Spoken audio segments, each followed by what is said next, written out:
Thakur ki jai, Shri Krishna's Kaviraj Goswami Prabhu ki jai, Shri Rupa Shri Sanatan Bhatta Raghunath, Shri Jiva Gopala Bhatta Das Raghunath Shabda Goswami Prabhu ki jai, Shri Suknamara Rai Ramananda Shri Gaura Parashad Vrinda ki jai, Namacharya Shri Das Thakur ki jai, Prem Siho Shri Krishna Chaitanya Prabhu Nityananda Shri Advaita Gadadhara Shri Vasadi Gaura Bhaktivinoda ki, Shri Navadvip Maya Purdana ki, Ganga Devi ki, Shri Harinam Sankirtana ki, Bhakti Devi ki, Shri Shri Radha Krishna Gopa Gopina Sham Kunda Radha Kunda Giri Govardhana ki, Shri Vrindavan Dham ki, Jamuna Devi ki, Shri Purnamasi Yoga Maya ki, Shri Tulasi Maharani Vrinda Devi ki, Gopi Sharma Dev ki, Jagannath Baladev Subhadra Devi Surasam Chakra Purushotam Dam Tata Gopinath ki, Narasingha Bhagavan ki, Bhakti Pravara Prahlad Maharaj ki, and Tagoti Vaishnava Vrinda ki, Samagata Bhakti Vrinda ki, Santai Gaura Prema Hari Hari Hari Bo.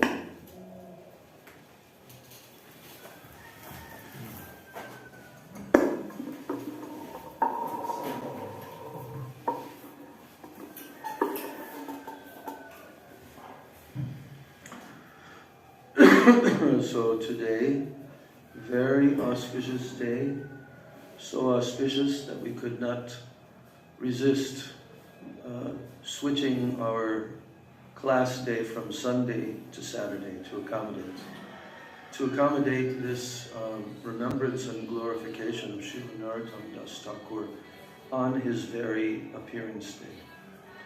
So there's so much nectar about Srila Narottam Das Thakur. And for those of us who are the oldies, Prabhupada disciples, we know how much Srila Prabhupada loved the songs of Narottam Das Thakur. He recorded them, he sang them, he glorified them, gave purports to them. So this is one of the main foundation stones of our entire Gaudiya Sampradaya, is Narottam Das Thakur and his contributions. He shines out. And why? Because Mahaprabhu left, he deposited in the river, forget the name of it, we'll read that. He deposited his praying for Narottam, and when he was there, not far from the village of Narottam, he was traveling, he called out the name, Narottam, Narottam, before Narottam Das Thakur appeared, before he was born. And later on, when his mother brought him there, he was at the age of 11 or 14, I forget, something like that. And when he took bath in the river, that prem came into him. The prem that Mahaprabhu had deposited, and he turned golden color. His complexion changed, and his mother was wondering, what is this? What is this? So this extraordinary personality, we're going to hear in this book, very nicely the publishers have presented quite detailed history taken from the book Narottam Vilas, but a lot more details. Srila Bhaktivigyan Bharati Maharaj also had some very, very condensed glorification that I read this morning. So, but the all-time classic song, all-time classic, which will be sung for eons and eons, is Narottam Das Thakur's song, Sri Guru Charana Padma.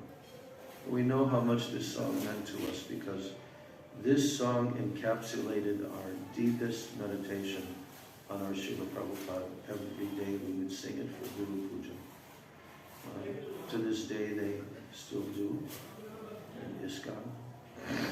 So we'll sing that song and then we'll read the translation and then we'll do some kirtan. and also we'll touch upon a few songs so we get some broad idea how many songs have been included in our Gaudiya Gita Gucha from Narottam Das Thakur. And also Srila Prabhupada Bhaktisiddhanta Saraswati Thakur, when he was young and he was in his boyhood, he would only want to read these and sing these songs of Narottam Das Thakur. He also gave very strict regulations in the Gaudiya Math at that time that mainly these songs should be sung, and songs of Bhaktivinoda Thakur. So, I'll sing this.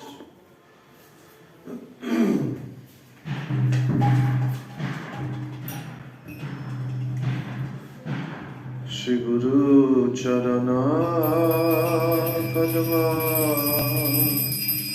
Kevala Bhakati Sadma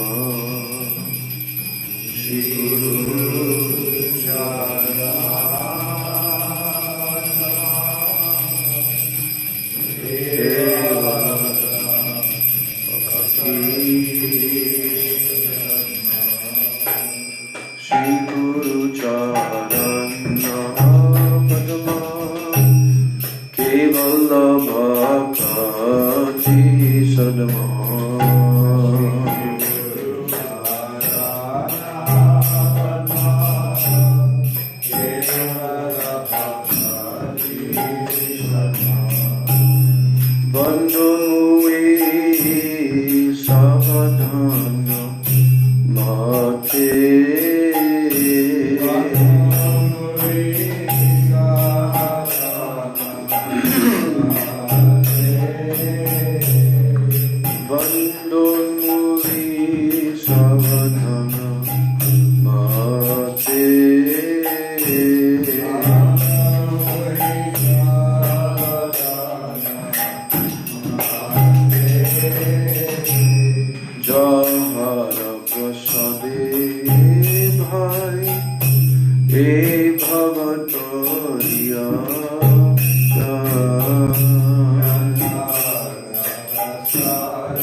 Puri Sarvaya Shah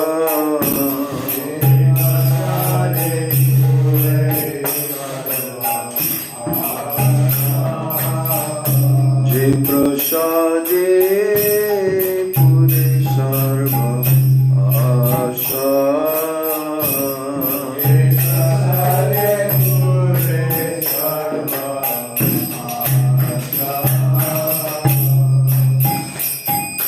Chamkudan diloye janme janme prabhu se.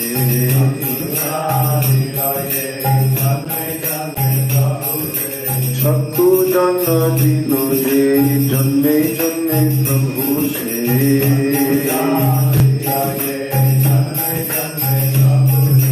Divya gyan hriday prakashito.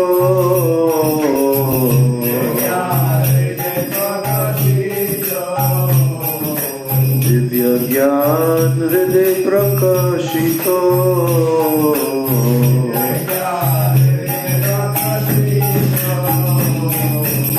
Shri Guru Karuna Sindhu Adhama Janhara Bandhu.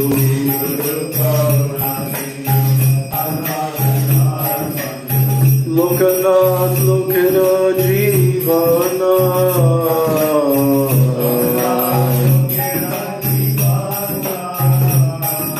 Lokanath Lokera Jivana.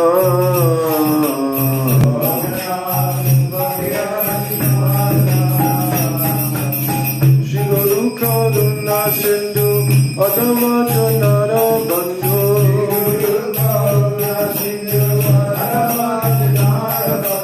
Lokanath Lokera Jivana.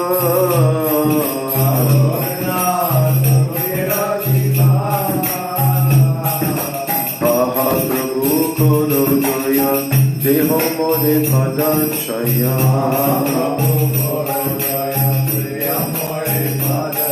Aha Prabhu koro doya. Deho more padachaya.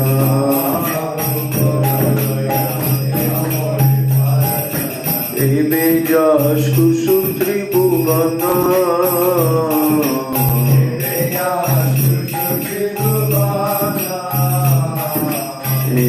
Jash Kushukti Bhuvana.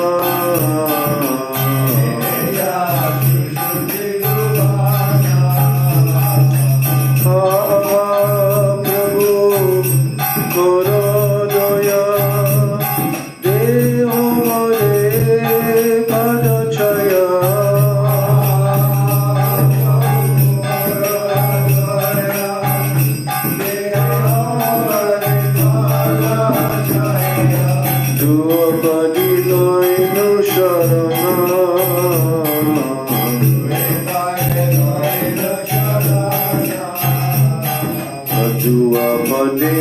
Loino Sharana.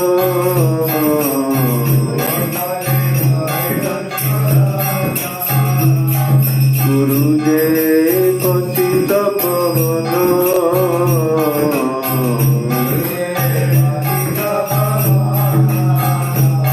Prabhupada Patita Pavana.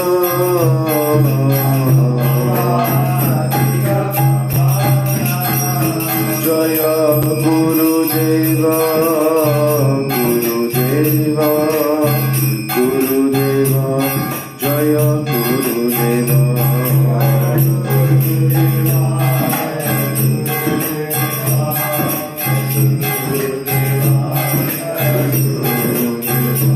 Jaya Patit Pavan Shila Gurudeva, Patit Pavan Shila Gurudeva.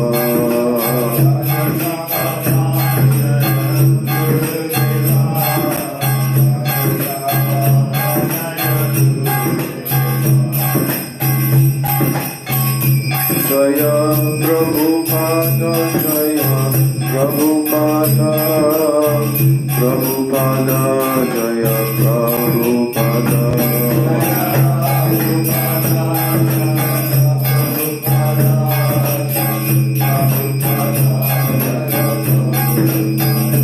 Guru Parampara, Guru Parampara, Parampara, Guru Parampara.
Krishna, Hare Krishna, Krishna Krishna, Hare Hare,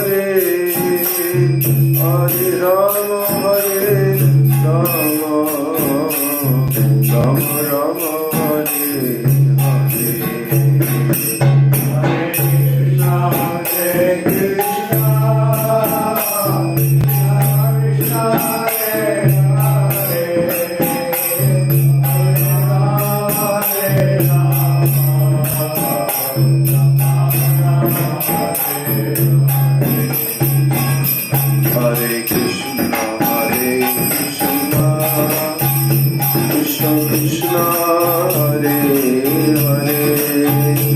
Hare Rama, Hare Rama, Rama Rama, Hare Hare, Hare Krishna, Krishna Hare Hare, Hare Rama,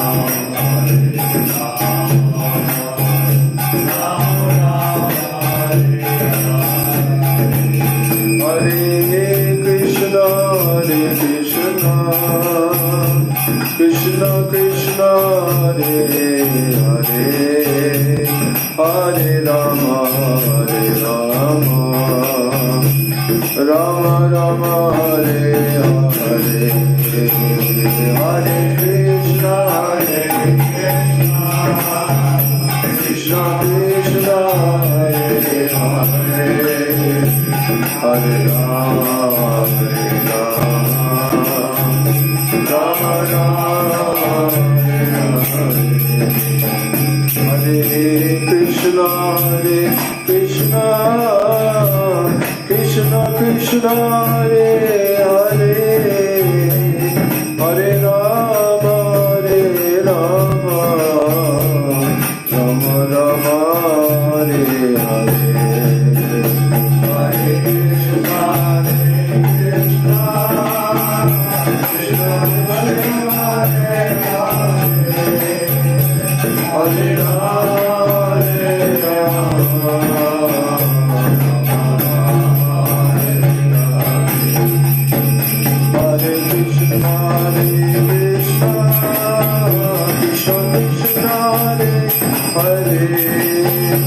Hare Rama, Hare Rama, Rama Rama, Hare Hare, Hare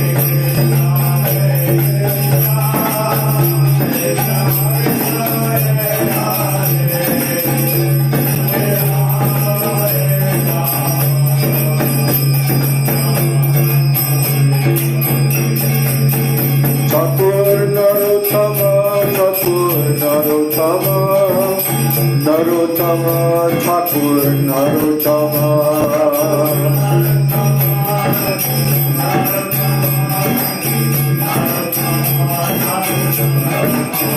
Thakur Narottama, Thakur Narottama, Narottama, Thakur Narottama,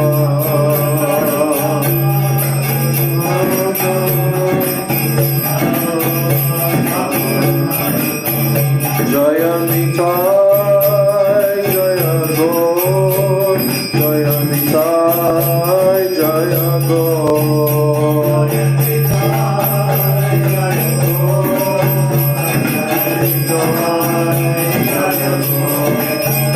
Jaya Nitai, Jaya Gaur, Jaya Nitai, Jaya Gaur.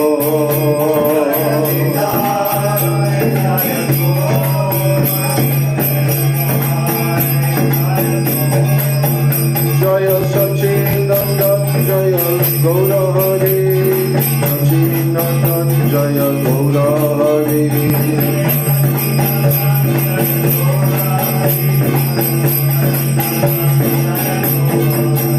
Jaya Sachinandan, Jaya Gaura Hari, Sachinandan, Jaya Gaura Hari,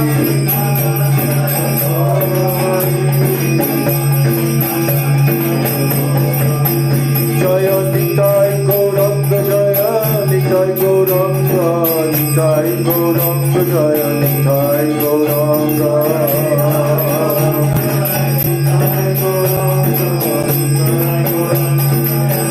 Nitai Gaura Hari Bo Hari Bo Hari Bo Hari Bo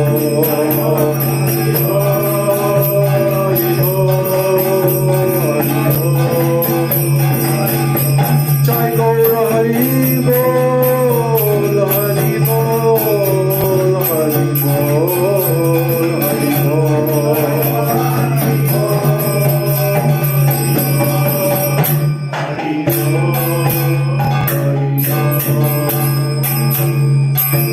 Jai Jai Shri Shri Nitai Gaura Premanande, Hari Hari Bol. Avirbhav Mahamahotsav Titi Shila Narottam Das Thakur Ki Jai Srila Narottam Das Thakur Ki Jai The incarnation of Gaur Prem Shri Narottam Das Thakur Ki Jai Ananda Koti Vaishnav Vrinda Ki Jai Sri Lokanath Goswami Ki Jai Samaveta Bhakta Vrinda Ki Jai Nitai Gaur Premanande Hari Hari Bol.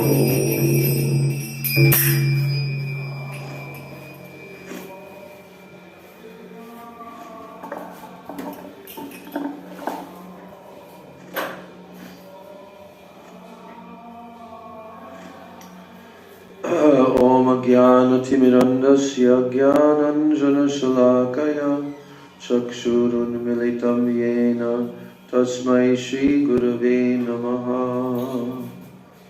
Mukam Kuroti Vachalam Angam Langayate Girim Yat Kripa Tamam Vande Shri Gurum Dinatadanam Vancha kalpatarubhyascha kripa sindhubhya eva cha patitanam bhavanebhyo vaishnavebhyo namo namaha. Namo mahabhajanyaya Krishna prema pradayate Krishnaya Krishna chaitanya namni gauratishe namaha. Nityanandam namastubhyam Premananda pradayane Kalo kalamashanashaya Janava pataye namaha. Panchatattvatmakam Krishnam Bhakta Rupa Swarupakam Bhaktavataram Bhaktakyam Namami Bhakta Shaktikam. Hey Krishna Karuna Sindho Dina Bandho Jagatpate Gopesha Gopika Kanta Radha Kanta Namostute Tapta Kanchana Gaurangi Radhe Vrindavaneshwari Vrishabhanu Sute Devi Pranamami Hari Priye. Vrindai Tulsi Devai Priyai Keshavasya Cha Krishna Bhakti Prade Devi Satchavachai Namo Namaha. Shri Krishna Chaitanya Prabhu Nityananda Shri Advaita Gadadhar Shivasadi Gaura Bhakta Vrinda. Hare Krishna Krishna Krishna Hare Hare Hare Rama Rama Rama Hare Hare. Hare Krishna Krishna Krishna Hare Hare. Hare Rama Rama Rama Hare Hare. So first of all, on this auspicious appearance day of Srila Narottam Das Thakur, I am first of all offering my unlimited Dandavat Pranams, my Shraddha Pushpanjali, at the lotus feet of my most worshipable beloved Guru Dev, Nitya Lila Pravishto Vishnupad Paramahansa, Ashtatara Sata Sri Srila A.C. Bhakti Vedanta Swami Maharaj Srila Prabhupada, who took the songs of Narottam Das Thakur to the whole world and who presented all of the moods in those songs to the whole world. And then I'm offering my same unlimited Dandavat Pranams, my Shraddha Pushpanjali, at the lotus feet of my most worshipable beloved Siksha Gurudevs, Nitya Lila Pravishta Om Vishnu Pad Paramahansa, Ashtatarasata Sri Srila Bhakti Rakshak Sridhar Goswami Maharaj, and Nitya Lila Pravishta Om Vishnu Pad Paramahansa, Asto Tarasata Sri Srila Bhakti Vedanta Narayan Goswami Maharaj.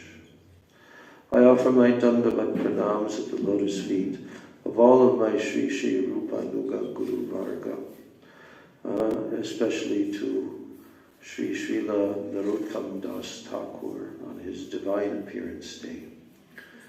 And my Dandavat Pranams to all of the Vaishnavas and to all of the Vaishnavis.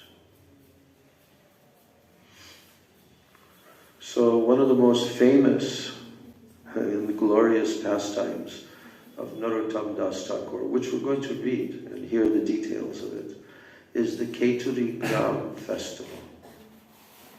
The very first Gaur Purnima festival celebrated after Mahaprabhu's departure from the world.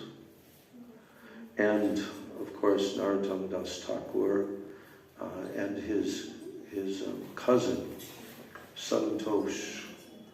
Santosh became the king because Narottam Das Thakur was a prince, but he never went to the throne because he renounced everything early. But he gave responsibility to Santosh, who was a very great Vaishnava. And Santosh financed and took care of all the arrangements, which we'll hear in detail, for all the visiting Vaishnavas, especially elderly associates of Mahaprabhu who now had become old, and how they were accommodated, how they were greeted, how they were facilitated, everything about that festival. And the kirtan that was performed by Narottam Das Thakur in the center of that, such an assembly as that. And when he sang, there was such intense separation mood felt by the eternal associates. Many of them were direct associates of Mahaprabhu. And they were swooning in ecstasy. And suddenly, in the midst of that assembly, Mahaprabhu himself appeared, to the vision of all. Nityananda Prabhu, their associates, Advaita Acharya, Gadadhar Pandit, Srivas Thakur, and many, many associates, all dancing in the middle in kirtan. And that continued to everyone's incredible astonishment and ecstasy, and suddenly disappeared. And all the devotees were weeping and weeping. Who was there in that assembly? Janava Devi, Janava Ma, who became the leader of all the Vaishnavas after Nityananda Prabhu departed from the planet. She became the leader of all the Vaishnavas. And who is she? What's her identity? Huh? Nityananda Shakti. Yes. More specific? Yes. And she is manifested in Krishna Lila as Ananga Manjari, who is the direct representation also of Nityananda Prabhu in Madhurya Rasa. So before we start to read from here, I want to say that the very famous statement by Srila Gaur Kishore Das Babaji Maharaj regarding this book, these two books. These are the two song books written by Narottam Das Thakur. They're all songs, but songs about what? How to attain Krishna Prema. By singing these songs, one can doubtlessly attain Krishna Prema by becoming absorbed in the moods that are very clearly represented by Narottam Das Thakur. Anyone on the path of bhajan who wants to have the serious connection then they must read these books. So once Srila Gaura Das Babaji Maharaj, topmost Paramahansa Mahabhagavat, who is living here in Navadvip and completely the epitome of renunciation. So he was asked once, "Oh Babaji Maharaj, how can we attain this Gaur Prem that has been brought by Mahaprabhu? How can we attain this?" And then Gaura Das Babaji said, simply you go to the marketplace and you purchase 2 books, Prarthana and Prem Bhakti Chandrika, written by Narottam Das Thakur. You purchase those and you follow them, and you will definitely attain Gaur Prem. So, that is why our Srila Prabhupada, when he first came to the Western countries, even before he had a following, he was donated a tape recorder. And Prabhupada utilized that and began to record his own singing of the songs of Narottam Das Thakur. And of course, Srila Prabhupada instructed Achyutananda at that time. He was living with Srila Bhakti Rakshak Sridhar Maharaj, and he learned many of these songs. He learned how to do kirtan. He stayed there about 1 year, right in Chaitanya Saraswat Math, by the order of Prabhupada. And Srila Sridhar Maharaj became his Siksha Guru, and he learned all the different melodies and how to sing these songs. And then he made a contribution of presenting the first collection of songs by our Gaudiya Acharyas. And what was it called? Songs of the Vaishnava Acharyas. Yeah. And Prabhupada wrote a very nice, brief, like a preface, before you open up the book to the first songs. Prabhupada wrote there, he made a statement. He said, actually, all of the songs of Narottam Das Thakur, Bhaktivinoda Thakur, these are all expansions of the Mahamantra. They are expansions of the Mahamantra, expansions of Srimad Bhagavatam. And he said that the singing of these songs is of prime importance and prime necessity for us. And he said that. He said that if you sing these songs, then you are in the safest position in the material world. By singing these songs, there is so much nectar of kirtan ras. This is the words Prabhupada used. And he said, by singing these songs and relishing kirtan ras, this is the safest position in the material world. So, we will hear about the incredible, glorious life of Srila Narottam Das Thakur. This is the book of Prarthana.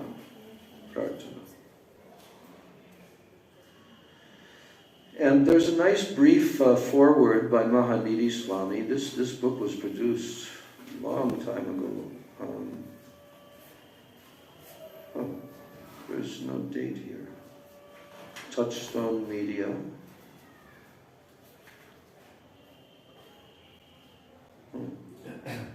Yeah, it doesn't have a date. That's weird. Okay. So this is a short foreword. I want to read this before we read this introduction to the life of Narottam Das Thakur. So, once after taking initiation from Lokanath Goswami, Narottam Das Thakur sat in a Vraja Nikunja, absorbed in bhajan, and suddenly Srimati Radhika appeared before him. And she requested him, your eternal service is to come to my kunja and stir milk for my Pranaballabha. Since Champakalata also does this service, your name will be Champak Manjani. This is the name of Narottam Das Thakur. Now, when Lokanath Goswami heard about this, he became ecstatic and he confirmed that indeed this was Narottam Das Thakur's eternal service to Radha and Krishna. To do what? What's his eternal service? To stir the milk. And Champakalata does that service. So assisting her, your name will be Champak Manjari. Now toward the end of his life, Narottam Das Thakur returned to Keturi Gram. And he spent his days relishing Harikatha amongst the devotees. And sometimes he would become overwhelmed with intense pangs of separation. And he would start rolling on the ground while sighing in lamentation, Ha Krishna Chaitanya, Ha Radha Krishna.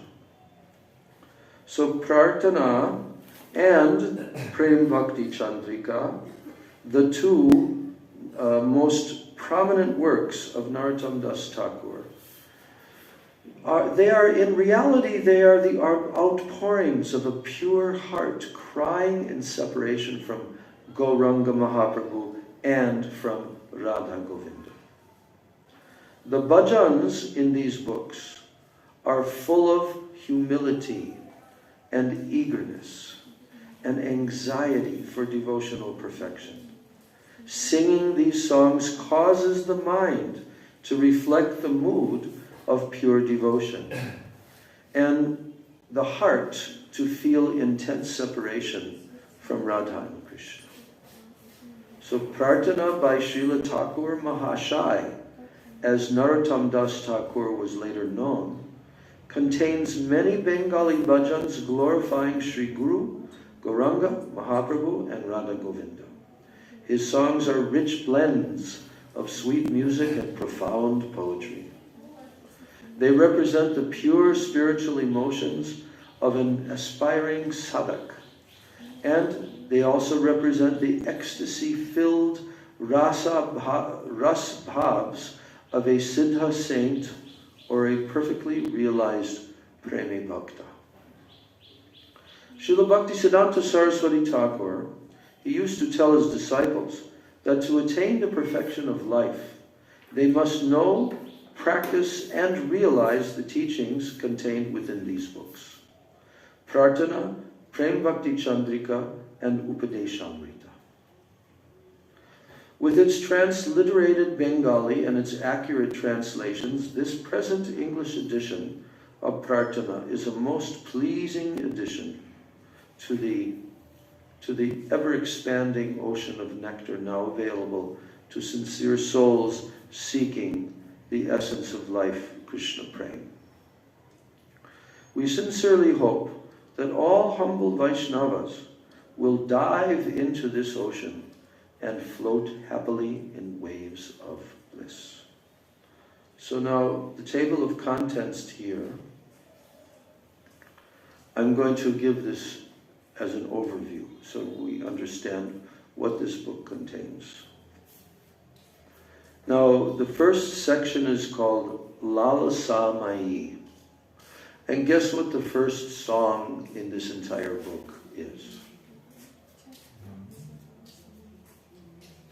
Gorango bolite habe pulakasharir Hari Hari bolite na yane babenir. So that section is called Lalasa Mai, very intense hankering. The next section also has only one song, some Prarthanatmika. And that song, the first line is Radha Krishna Nivedan E Jana Kore. Next section, Dainya Bodhika Prarthana. What does Dainya mean? means humility. Donya Bodhika Prarthana, prayers of very extreme humility. And there are 6 prayers, 6 songs. Next section, Svabhishta Lalasa, where there's also 6 songs. Lalasa. Next, Puna Svabhishta Lalasa, 1 song. Hari Hari Kabe Mor Hoi Be Sudin. Next section, Lalasa, which contains the all eternal important song Sri Rupa Manjari Pada Se Mor Sampada. Also Suniyachi Sadumuke Bole Sarvajan. And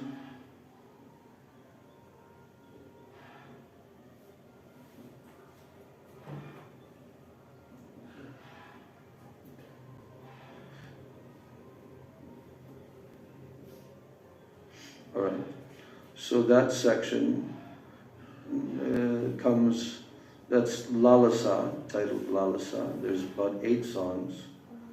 Then Sadak Deho Chita Lalasa, hankering for what? For performing extreme sadhana in the Sadak Deha. Hari Hari Kabe Mor Hoi Be Sudin, that book, that song we have in our songbook.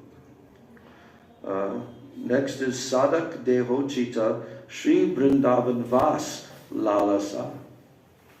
We know what Sri Vrindavan Vas means now. We've heard it so many times. It means what? Residence in Vrindavan, in Braj.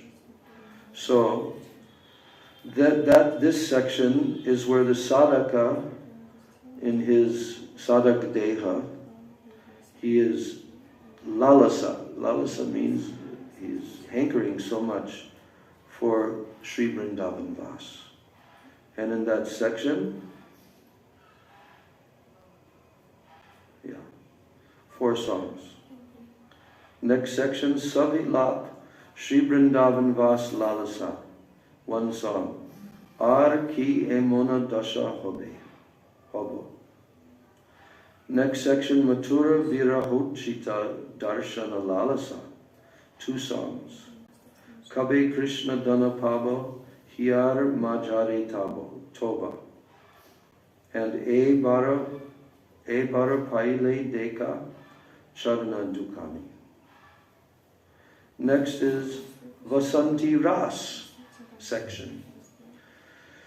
And here's where Narottam Das Thakur has written the song Vrindavana Ramya Stan Divya Chintamani Dan. That's in our songbook.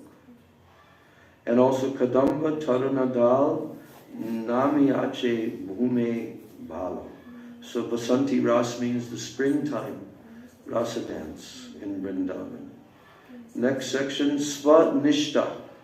That means one's own determination. Dhanamor Nityananda Patimor Gaur Chandra. Next section, Nityananda Nishta. And guess what song that is? Nitai Pada Kamala Koti Chandra Shushitala. So that song is called Nityananda Nishta. Then comes Gauranga Nishta. Ari Bhai Bhajamor Gauranga Charana. Next comes Savarana Gaura Mahima. Gaurangera Duti Pada Jar Dhana Sampada. We have that. Next, Puna Prarthana. Shri Krishna Chaitanya Prabhu Doya Koro More Toma Bina Ke Dayalu Jagata Sangsare. Then comes Saparshada Bhagavat Viraha Janita Vilas. What song is that? Meditation. Viraha, separation from the Vaishnava who has done what? Who has left. And what's that song? Jayani lo premadana Karuna Prachur Heno Prabhu Kota Gela Acharya Thakur.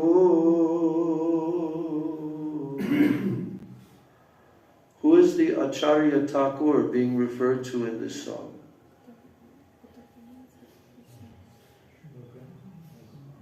No.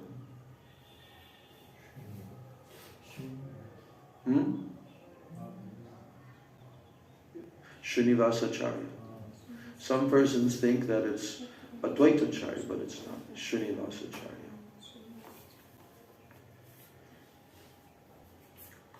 Then comes Akshepa.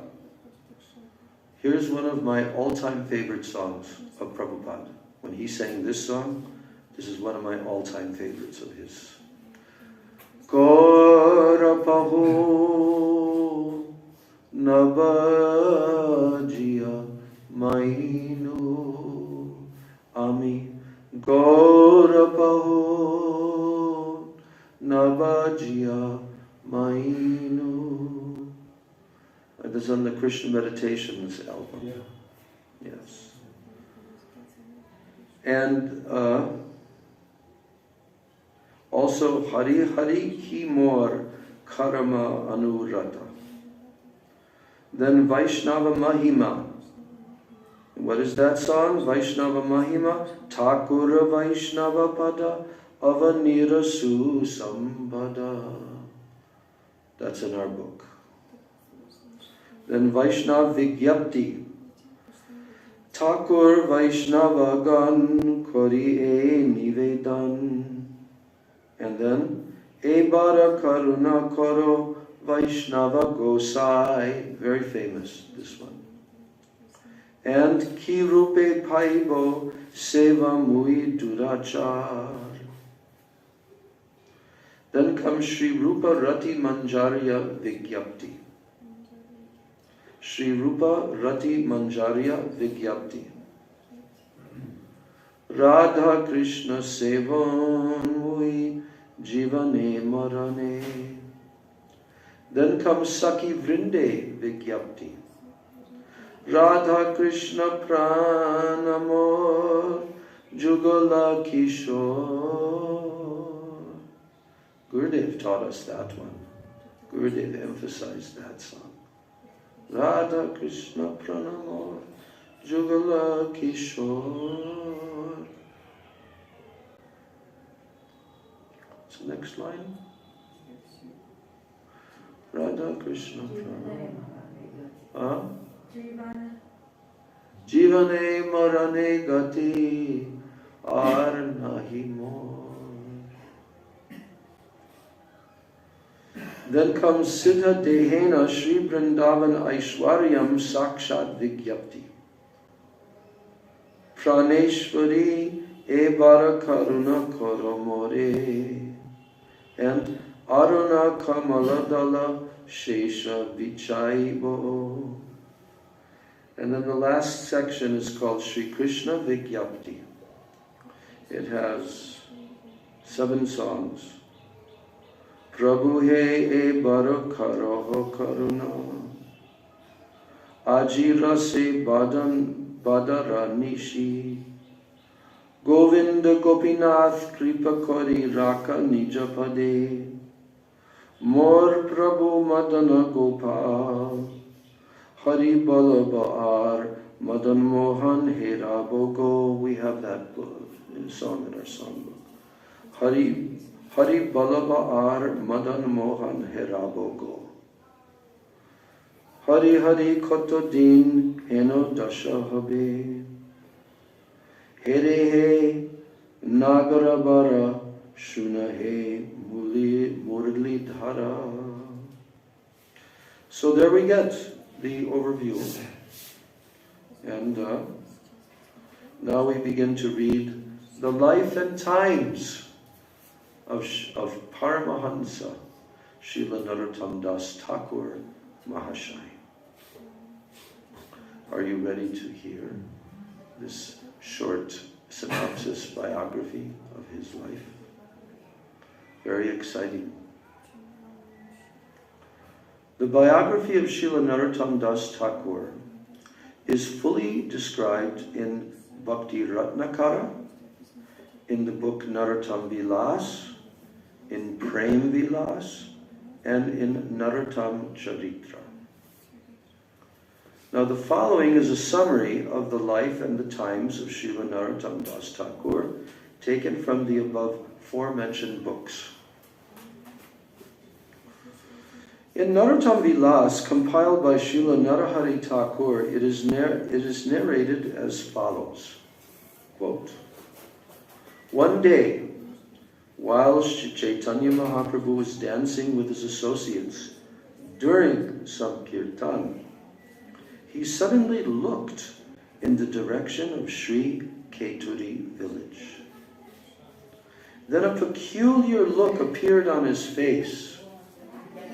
Tears swelled in his eyes, and he cried out the name, 'Narottam! Narottam!' again and again. The ocean of mercy, Nityananda Rai, shouted in joy, and Haridas, Vrakeshwar, and others were inexplicably filled with happiness.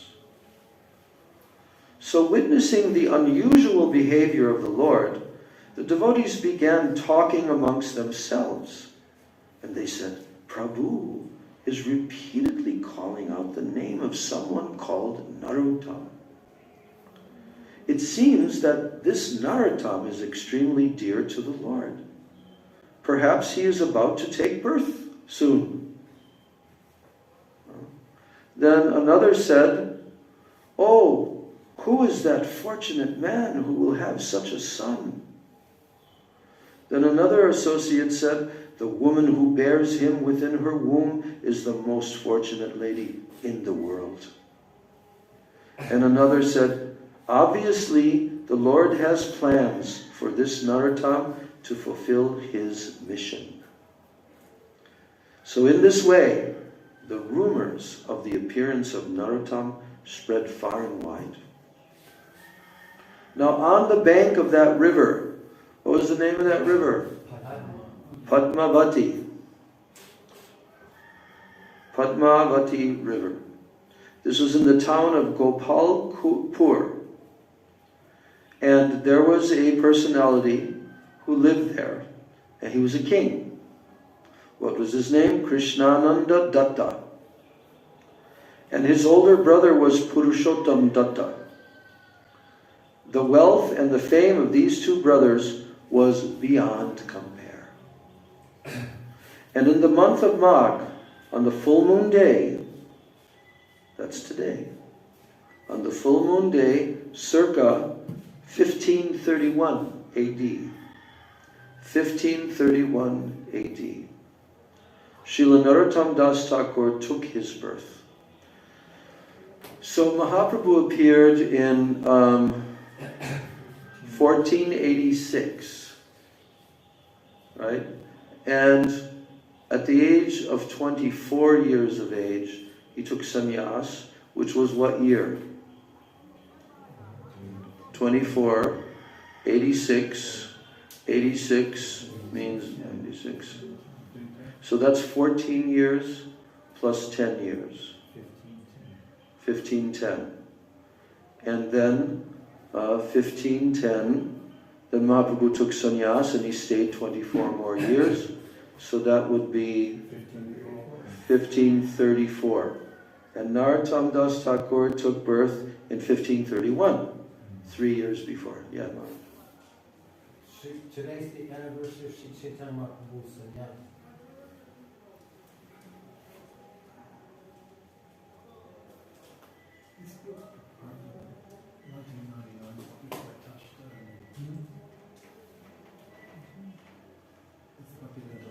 Yeah, it is. It's the sannyas day also of Mahaprabhu. You're correct.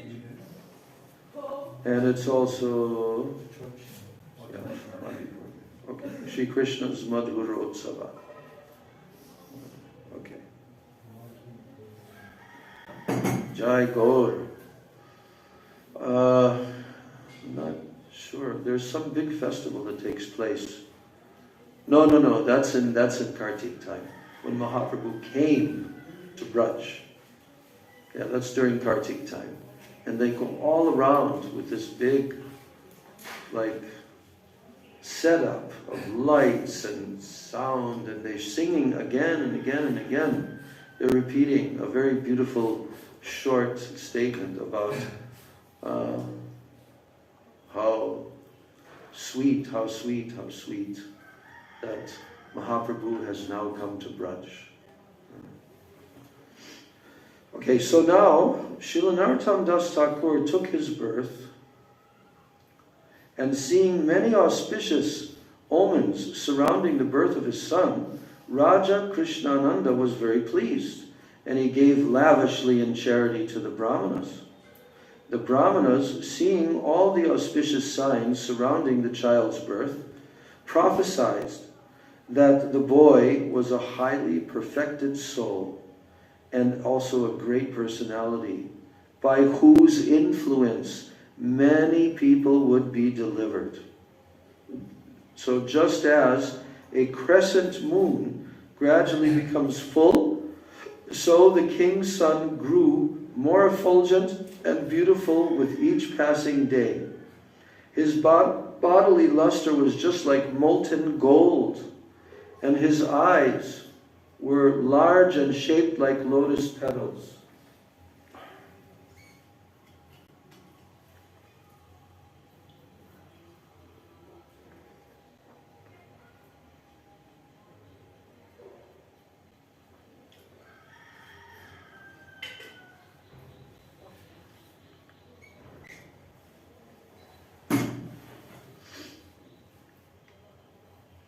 His arms extended to his knees.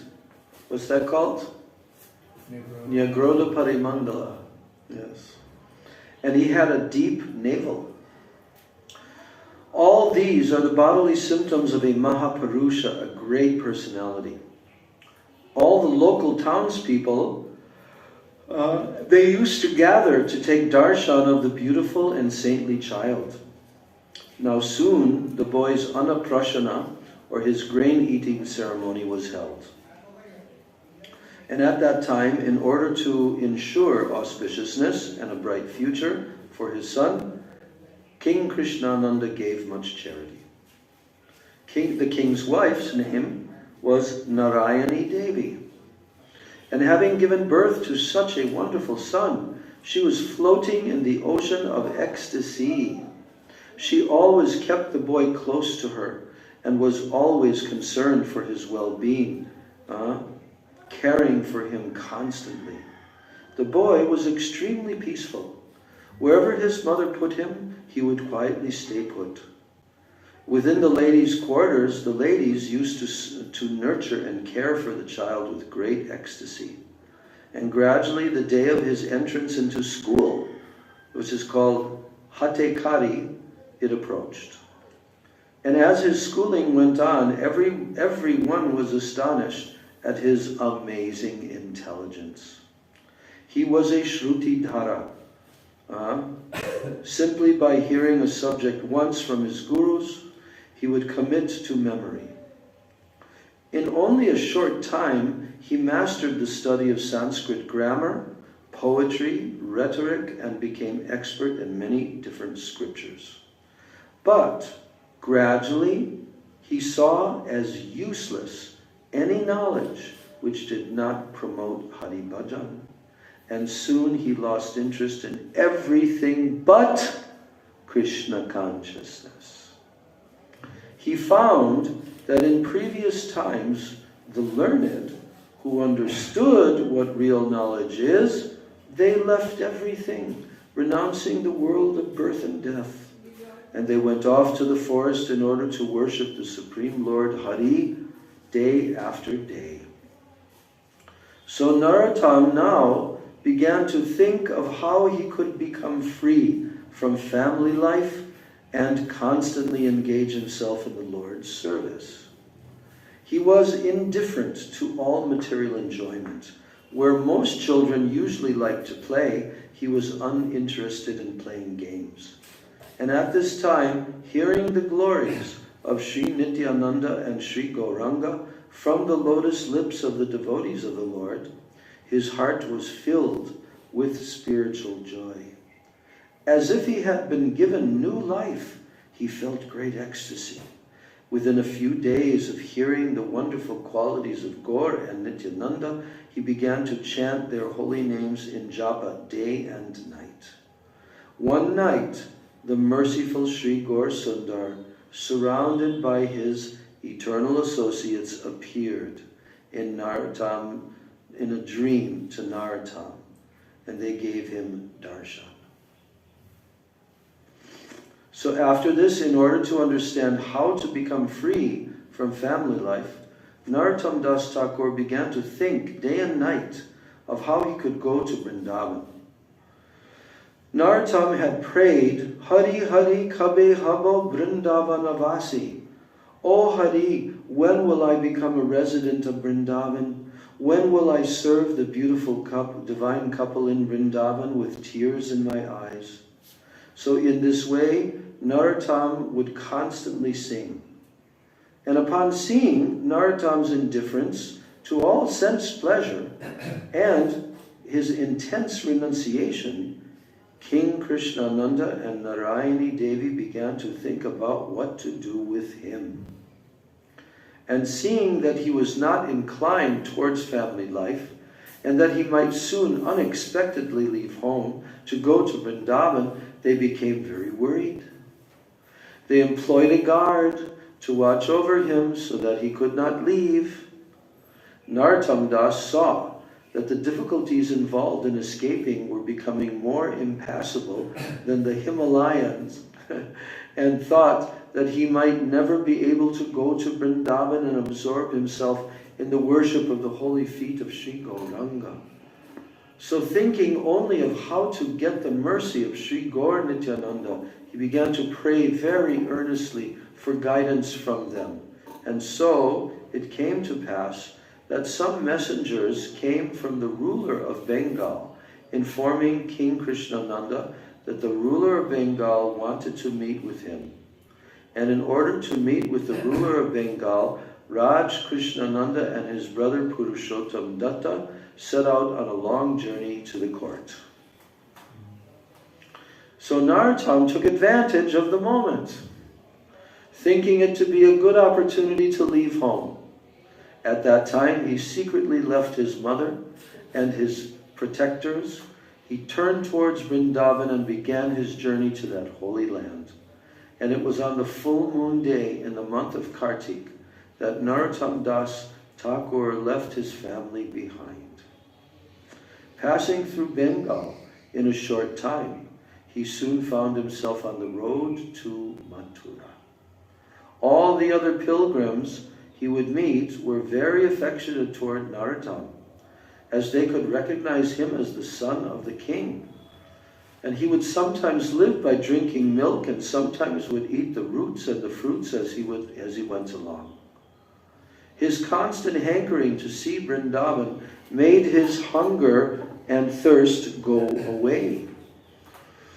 As he moved from place to place, he would hear the glories of Gaur and Nityananda from the mouths of many devotees. And in this way, he was always thinking about their lotus feet, constantly absorbed in meditation. As he walked and walked, he prayed to the lotus feet of Sri Nityananda Prabhu. He had written, Arakabe Nitai Chand, that when will Nityananda show his mercy to me and free me from the world of birth and death? By his mercy, one may give up material enjoyment and purify his mind, and in this way, by the mercy of Sri Nityananda Prabhu, one can attain Vrindavan. What's that verse from? Gauranga Bolite Habe song.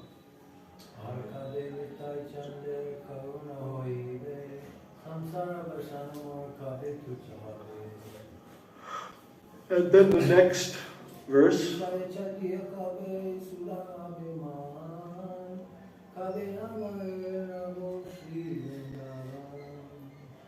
Tell me. By the mercy Nityananda, one gets released from the samsara existence, miserable existence in this mature world. If one has a desire for enjoying this mature world, Vishaya, then he can only give that up, and by that mercy he can enter into Sri Vrindavan Dham. Yeah, so in the first verse that you quoted, Arkabe Nitai Chander Karana Vaibe. Oh, when will Nitai Chand, the moon-like Nityananda, give his mercy to me? Samsara Vasana more, Kabe Tucha Habe. So what does Samsara Vasana mean? It means, no, that's different. That's a different word. That's vas. But vasana means desire. Samsara vasana means the desire to continue trying to enjoy the temporary, fleeting happiness of this samsara. So this is a very big, impassable obstacle for most beginning level devotees. How to give up samsara vasana. But in this song, Narottam Das Thakur is saying that if one gets the mercy of Lord Nityananda, then giving that up is absolutely, completely simple and easy. Why? Because by the taste of nectar that Nityananda Prabhu will give to the devotee, then he will realize, oh, these samsara vasanas, they are tucca. Yeah, tucca means completely insignificant, useless. And then the next step, because actually Gurudev explained that this song by Narottam Das Thakur, the introductory song of the whole book, this is telling the process. This song is the process. And that's why Gurudev said this is one of the most important songs in our whole disciplic succession. So in the next line, then he says, Vishaya Chariya Kabe Shuddha Habe Man. So when will I be purified? When will my mind be purified? By giving up all desires to enjoy the objects of sense gratification in this world. Vishaya Chariya Kabe. When will I give this up? And Shuddha Habe Man. My mind will become Shuddha. Then he says, Kabe Hama He Rabo Sri Vrindavan. At that time, when my mind becomes Shuddha, after giving up all the objects of enjoyment, Vishay, then what will I be able to do? Kabe Hama He Rabo. He Rabo means to be able to see, to have the vision of what? Sri Vrindavan. No one can see Sri Vrindavan if they have materialistic desires. No one can see. It's blocked. But by the mercy of Nityananda Prabhu and samsara vasanas becoming insignificant and then giving up all the objects of materialistic desires and entering into the life of the nectar of bhajan, then what will happen? He Rabo Sri Vrindavan. I will be able to behold within my vision the actual Sri Vrindavan.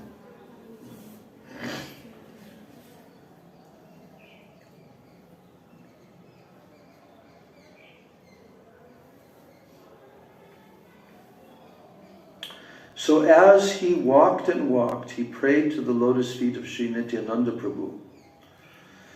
And he had written, Arkabe Nitai Chand, when will Nityananda show his mercy to me and free me from the world of birth and death? By his mercy, One may give up material enjoyment and purify his mind. And in this way, by the mercy of Sri Nityananda Prabhu, one can attain Vrindavan. So in this way, walking and walking, Narottam Das arrived in Mathura. And upon seeing the Yamuna river, he offered many prayers. So he left home. It was like Raghunath Das Goswami.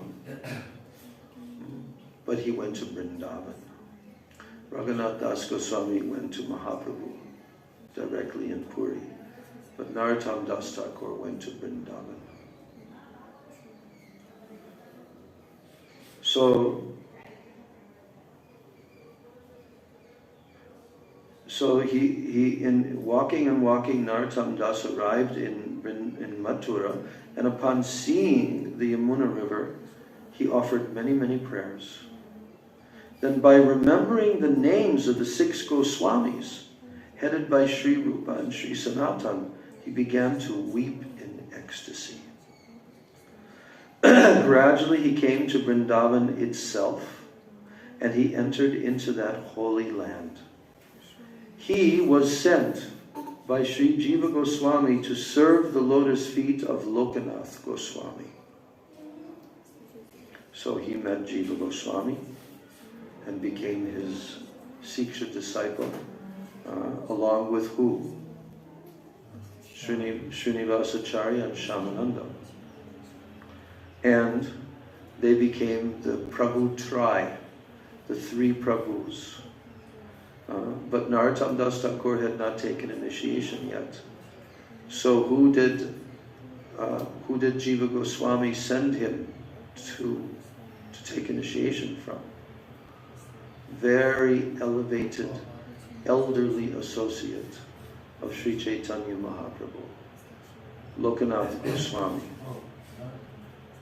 who had taken complete refuge in Braj and had made a vow that he would not accept any disciples. Yes, Lokanath Goswami. So,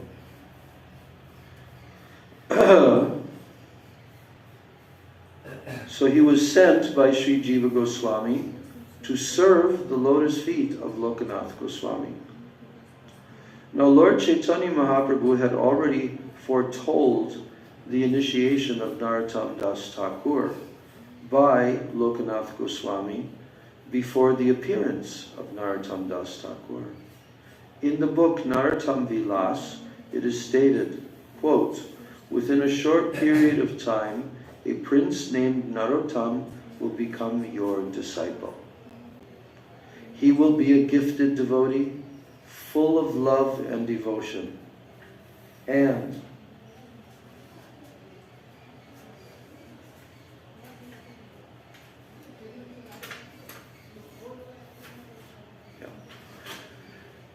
he will be a gifted devotee, full of love and devotion, and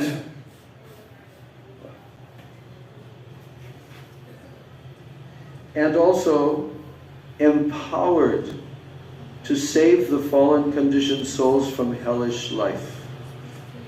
His enchanting, beautiful kirtan will melt even wood or stone." So who is telling this? Mahaprabhu. Who is Mahaprabhu telling this to? Lokanath Goswami. Now Lokanath Maharaj was so deeply agonized by the pain of separation from Sri Gauranga that it was as if his very life had been taken away.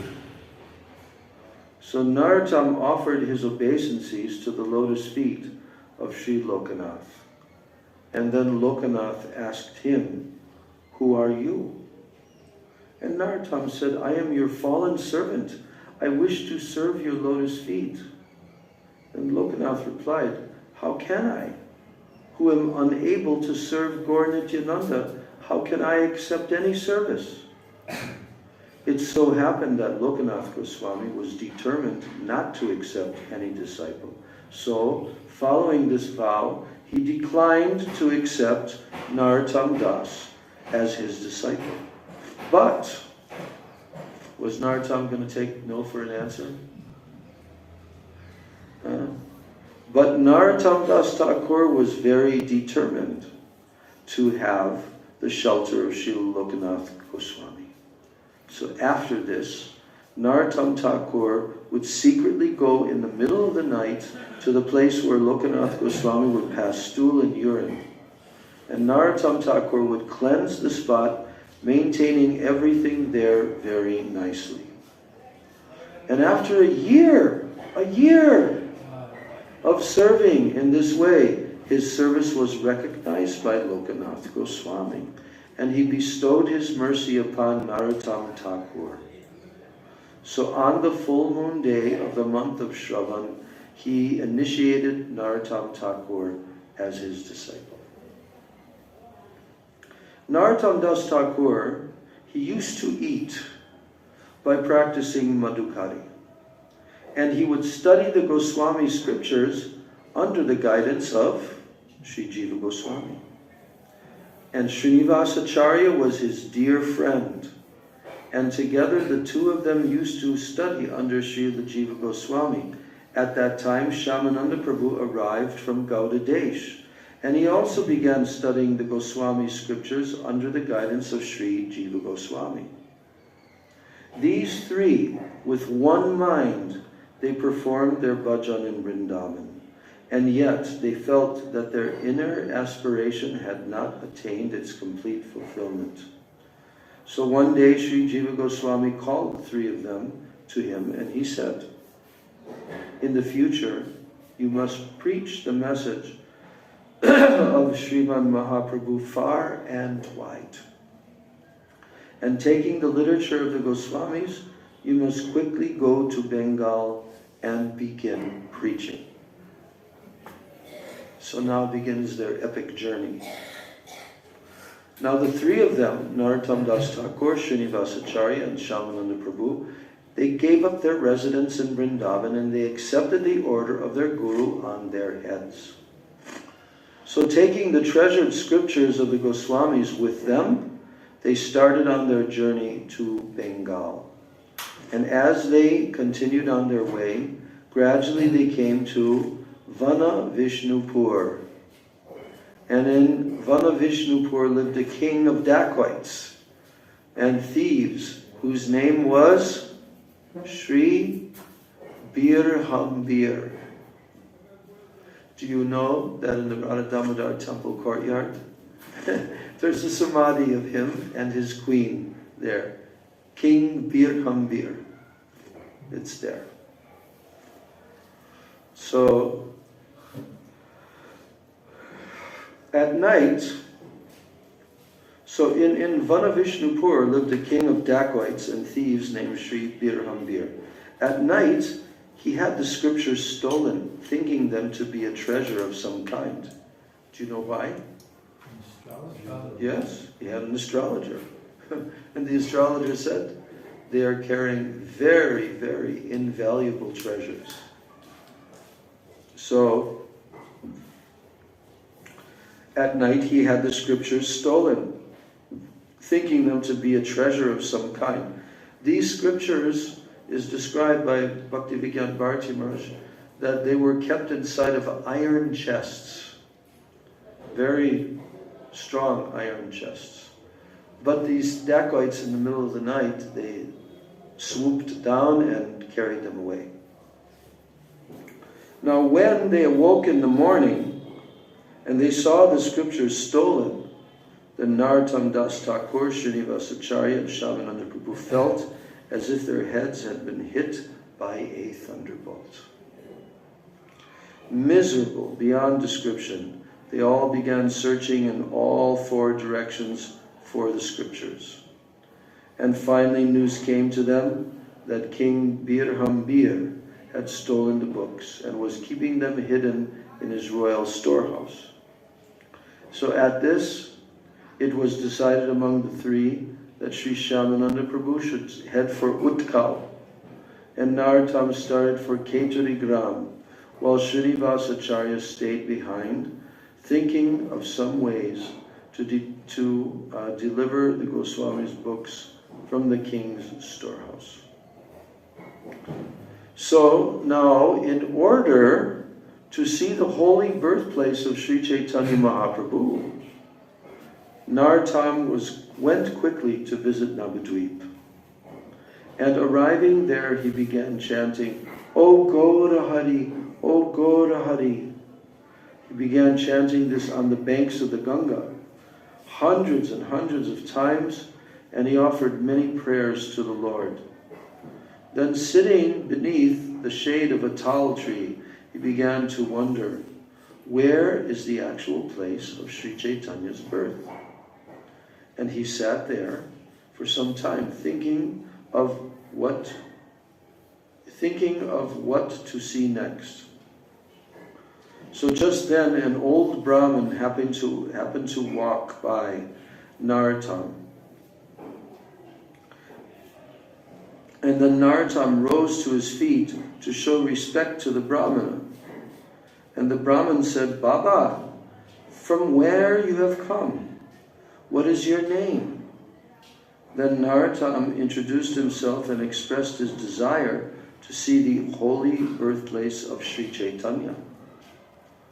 The Brahmin replied, Today my life has become auspicious, for before my eyes is a dear devotee of Sri Chaitanya. And then Narottam said, Baba, you have seen Chaitanya? Then the Brahmin replied, What are you saying? Every day Nimai Pandit sits with his disciples at this ghat and discusses the Shastras. And then from a distance I watch him and I wonder at the beauty of his divine form. So today I remember seeing that very form sitting beneath this tree here, where he sits every day.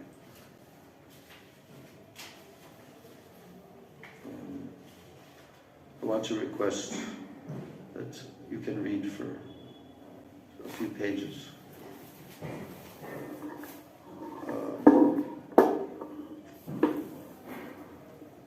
So it's just this first paragraph at the bottom of that page. Until you tell me to. Yeah. Put the mic right by his mouth. From different signs, Sukambara Chakravarti could understand that Narottam was an agent of Sri Chaitanya's mercy. He asked, Who are you? Narottam introduced himself, explaining that he had been living in Vrindavan under the care of Jiva Goswami and Lokanath Goswami, and that he had just arrived in Navadvip. Sri Shuklambara Chakravarti said, Baba, you have come from Vrindavan? You were with Lokanath and Jiva Goswami? At length he made Narottam rise and embraced him heartily, barraging him with endless questions about the well-being, activities, and good health of the Goswamis. In this way he talked on and on with Narottam as he wanted to hear all about Vrindavan and everything that was going on there. Finally, Narottam got to meet Ishana Thakur, the old servant of Sri Sachi Mata, and upon meeting him, he offered his prayers of respect at his holy feet and introduced himself. Sri Ishana Thakur touched Narottam's head, bestowing his blessings upon him, and then embraced him affectionately. After this, Narottam met Sri Damodar Pandit and offered his respects to him. Then he went to the house of Srivas Pandit and offered his respects to Shripati and Srinidhi Pandit. All of them affectionately embraced Narottam. After staying for a few days in Mayapur, Narottam went to visit the house of Advaita in Shantipur. There, he offered his respects at the lotus feet of Srila Achyutananda. Srila Achyutananda introduced himself and inquired after the health and well-being of the Vrindavan Goswamis. After staying in Shantipur for 2 days, he went on to Ambika Kalna, to the house of Gauridas Pandit. At that time, Sri Hridaya Chaitanya Prabhu was staying there. He was the disciple of Gauridas Pandit. Sri Narottam offered his respects to Hridaya Chaitanya. The two of them affectionately embraced, and Narottam gave him news of the activities of the Goswamis in Vrindavan. After staying in Ambika Kalna for a day, he went on to the place where the Ganges, Jamuna, and Saraswati met, at a village called Saptagram. In that place, Udarana Thakur lived. Sri Nityananda Prabhu had previously given his mercy to the residents of Saptagram, and so all the people there were great devotees. After the disappearance of Udarana Datta Thakur, the people in the village felt like they had lost their vision. Sri Narottam went to the house of Udarana Datta Thakur, and there he found that the devotees were absorbed in separation from their guru, in great agony, passing their days. Narottam Das offered his respects to all the Vaishnavas there and then continued on his way to Karadahagram. In Karadahagram, Sri Nityananda Prabhu had a residence where his two energies, Sri Vasudha and Janava Devi, lived. Sri Narottam went to the house of Lord Nityananda, and remembering the sublime holy name of Lord Nityananda, his voice choked up in ecstasy. Sri Paramashwari Das Thakur took Sri Narottam within the inner portion of the house reserved for women, and brought him to the lotus feet of Sri Janava Mata and Sri Vasudha. Having been introduced to Narottam, whom they could understand had received the mercy of Lokanath and Jiva Goswami, they bestowed their mercy upon him. It is said in the Bhakti Ratnakara that both Vasudha, who was the knower of all truths, and Sri Janava, who is the supreme mistress, bestowed their incomparable mercy upon Narottam. 4 days later, Narottam, after having spent much time discussing Krishna Katha, in great ecstasy with Sri Janava and Vasudha, bade them farewell and left for the town of Kanakula Krishna Nagar to see the place of Abhiram Gopal Thakur. Having met him, Narottam offered his respects to the holy feet of Abhiram Gopal. He was passing his days in great pain of separation from Sri Chaitanya and Nityananda. He had become extremely internal, barely spending any time in the plane of external consciousness. Seeing him in that condition, Narottam wept a great deal. The Gopinath deity of Abhiram Thakur was wonderful to see. Narottam took darshan of the deity and recited many prayers and verses in praise of the Lord before the deity. The next day, after taking his leave of the house of Abhiram Gopal, Narottam had some inspiration from within and set out for Jagannath Puri. Constantly absorbed in thinking of the eternal associates of Sri Chaitanya Mahaprabhu, it seemed to Narottam that he reached Jagannath Puri in no time at all. Sri Gopinath Acharya and many other devotees, seeing Narottam on the path, all went out to greet him. In this way, surrounded by devotees, he arrived in Jagannath Puri. After Sri Narottam had paid his obeisances at the lotus feet of Gopinath Acharya, and the Acharya had warmly embraced him, Gopinath Acharya said, "This very day I was hoping that you might arrive." Soon Narottam and all the devotees from Vrindavan and Bengal began talking on and on about Krishna, Gauranga, the Goswamis, and many other things. All the devotees were very happy to have Narottam in their midst, and they took him to have darshan in the temple of Jagannath. While taking darshan of Jagannath, Baladev and Subhadra, Narottam offered fine prayers in their glorification and bowed down before them again and again. After this, he went to the house of Haridas Thakur, and upon arriving there, he began to drown in the ocean of Sri Krishna Prem. After this, he went to the house of Gadadhar Pandit and began to shout at the top of his lungs in a loud voice, "O life and soul of Gauranga, O Gadadhar." Thereafter he took darshan of the Tota Gopinath deity and offered his respects at the lotus feet of Sri Mamu Goswami Thakur. who was at that time engaged in the service of Sri Gopinath. Thereafter Sri Narottam Das Thakur drew near to that part of the Gopinath deity where it is said that Mahaprabhu had entered into in the presence of his devotees. This is recorded in Bhakti Ratnakara as follows. It is difficult to understand the movement of that crown jewel of sannyasi, Sri Chaitanya Mahaprabhu. Upon his disappearance, all of a sudden the earth became dark. He entered into the Gopinath Mandir and never came out. In this way, he left the visible plane and entered into the invisible plane. Upon hearing of the disappearance of Sri Chaitanya Mahaprabhu, Narottam cried out, "O Sachinandan, O Gaura Hari," and fell unconscious on the ground. Where was he at that time? In Jagannath Puri. In Puri, when he found that out. Yeah. That Mahaprabhu had already. Seeing Narottam's bewildered state of separation from the Lord, all the devotees began crying tears of praying.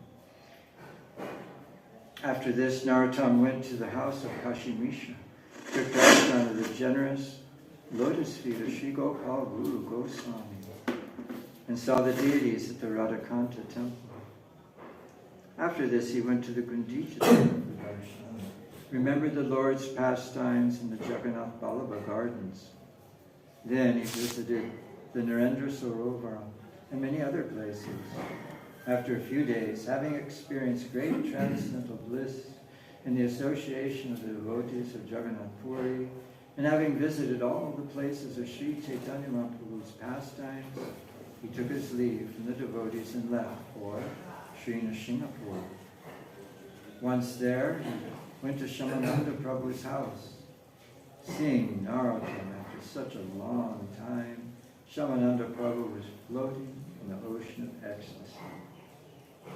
In the ecstasy of Krishna Prem, the two of them joyfully embraced one another. Shamananda Prabhu, out of affection, kept Narottam in Nrsimhapur for many days, not allowing him to leave. Sri Narottam sanctified the town of Nrsimhapur by drowning everyone there in a nectarian flood of Sankirtan. Together, Shamananda and Narottam would go on discussing Krishna Katha in great ecstasy, without any knowledge of whether it was day or night. After some time, Sri Narottam Thakur bade farewell to Sri Shamananda Prabhu and set out for Gaudadesh. Narottam Thakur quickly came to Sri Khanda. There, he offered his respects to the lotus feet of Sri Narahari Sakhar Thakur and Sri Raghunandanam. Sri Narahari Sakhar Thakur had great affection for Narottam's father, Sri Krishnananda. Offering his respects to Narottam in return, Narahari blessed him many times, touching him on the head with his hand. Sri Raghunandan embraced him affectionately. They asked him to tell them all about the devotees in Jagannath Puri. In this way, Narottam went from one place to the next in Sri Khanda, his transcendental pleasure always increasing. Narottam spent many days in Sri Khanda in great happiness, performing Sankirtan and dancing in the association of the devotees there. Bidding farewell to all the eternal associates of Mahaprabhu in Sri Khanda, he went on to Kantak Nagara, to the house of Gadadhar Das Thakur. He fell before the house of Gadadhar Das, offering his respects, and Gadadhar Das affectionately embraced him. The Bhakti Ratnakara says, seeing Narottam, Gadadhar Das embraced him with great affection, wetting his body with tears of joy. Sri Gadadhar Das Prabhu was passing his days in pain of separation from Gaura Nityananda. Narottam Thakur stayed there for 2 days and then left to see the birthplace of Sri Nityananda Prabhu in Radhadesh. Narottam went to Ekachakra Gram to visit the holy place of Nityananda's birth. There, an old Brahmin who was affectionately disposed towards Narottam showed him the different holy places where Nityananda had performed his Leela. Remembering the holy names of Padai Pandit, and Padmavati Devi. Narottam fell to the ground, his voice choked up with ecstasy. After seeing the holy birthplace of Nityananda, Narottam started out for Keturi Gram. Bhakti Ratnakara says, after inquiring about the way to Keturi Gram from the local people, Narottam quickly came to the banks of the Padmavati. Crossing over Padmavati, he arrived in Keturi. Upon his arrival, all the people of the village wanted to be the first to meet him. Since Narottam had been away for so long, there was a big welcoming celebration. Hearing of his arrival, the residents of Keturi Gram all began making preparations to welcome him. Raj Krishnananda and Sri Purushottam Das, the father and uncle of Narottam, had already passed away and had gone back to the spiritual world. Purushottam Das, Narottam's uncle, had a son whose name was Sri Santosh Das. After the passing of King Krishnananda and Purushottam, he was shown much wealth and material enjoyment. Shantos was the foremost of saintly persons in the village. When he heard that Narottam Thakur was about to bless that town with his holy footsteps after such a long time, in order to be the first one to greet Narottam, he rushed out with the rest of the devotees to wait for him on the road outside Keturi Gram. After some time, Narottam could be seen in the distance. Upon seeing him, Shantos, after bowing prostrate with full obeisances, went forward with tears of ecstasy in his eyes, falling on the ground again and again to take the dust of Narottam's lotus feet. At this, Narottam affectionately embraced Santosh and asked how he had been faring all this time. Narottam asked King Shantos many questions about his health, happiness, and well-being. A few days later, Narottam Thakur initiated Shantos with the Radha Krishna mantra. Raj Santosh Das had previously wanted that a temple be built and a deity installed. Now he begged at Narottam Thakur's lotus feet for his permission. Narottam gladly gave his approval. Within a few months, Raj Santosh Das had seen to it that a large temple was built. The temple compound included a big storehouse for food, a kirtan hall, a residence hall and ashram for devotees, a bathing pond, a beautiful flower garden, and a guest house. On the full moon day of Palgun, on the festival day of Mahaprabhu's appearance, the temple was dedicated.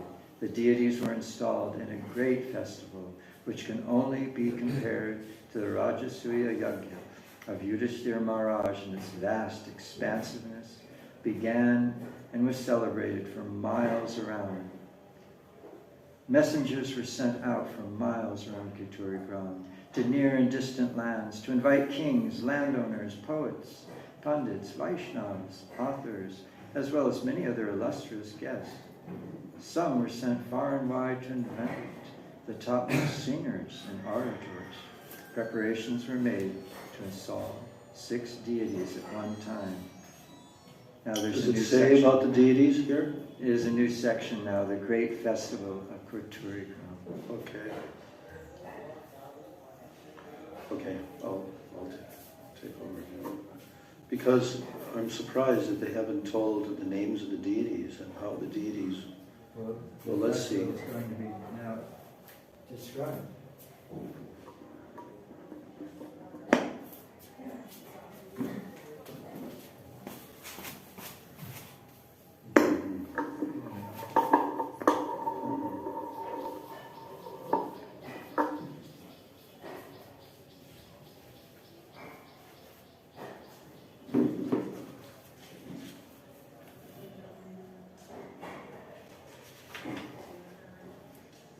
Okay. I'm just going to read a short section from Srila Bhaktivigyan Bharati Maharaj because I don't see that this is described. Maybe it is, but anyway, let's see. So,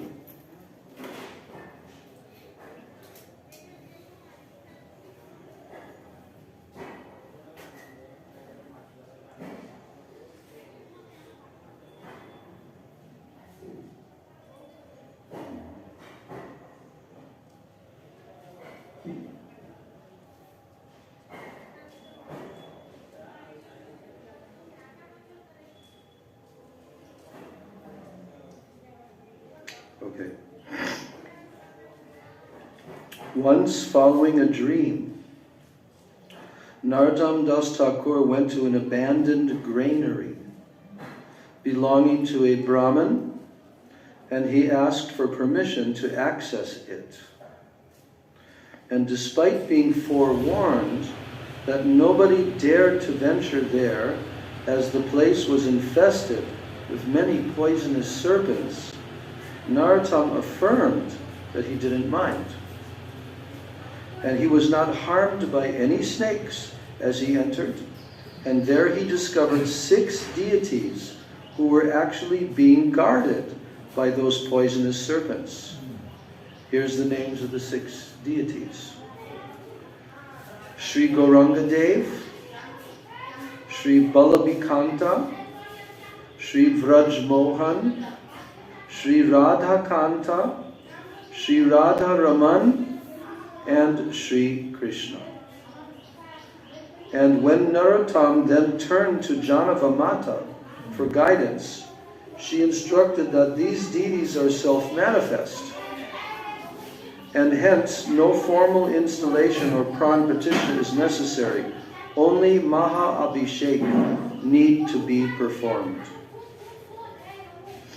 So invite Srinivasacharya to perform the Maha Abhishek, while Shamananda, Ramachandra Kaviraj, and you do the service of performing Kirtan.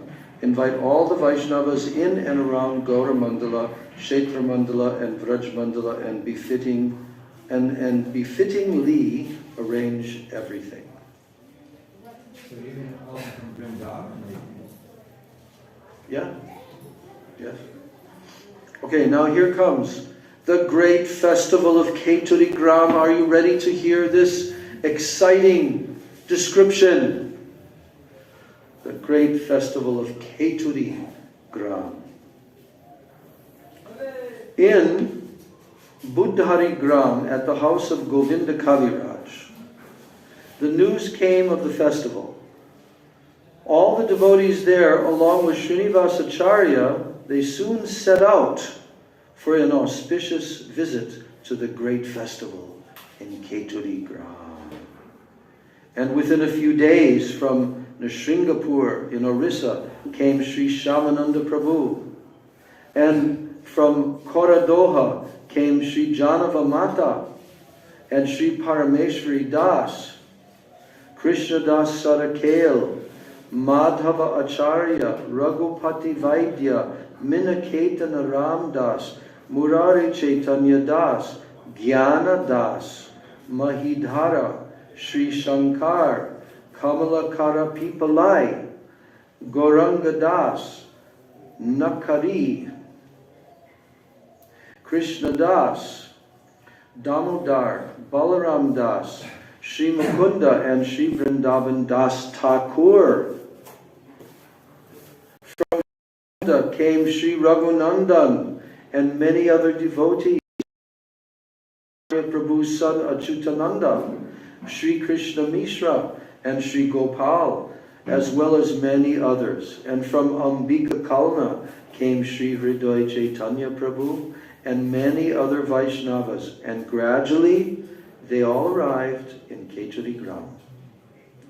Now King Santosh Datta, he arranged a colossal boat to carry everyone across the river.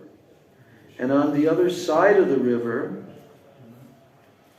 he had arranged for palanquins, ox carts, and other conveyances to carry the devotees into Keturi Gram. Srinivasacharya, Narottam Thakur, and Raj Santosh, they went forward to cordially meet the devotees. And then after showing them all due respect, they offered the devotee flower garlands. They offered the devotees flower garlands and congratulated and welcomed them with great affection. All the devotees were given separate houses and servants. All those great Vaishnavas who are the saviors of the world They graced the land of Keturi Gram with the dust of their lotus feet, and thus transforming it into a great place of pilgrimage.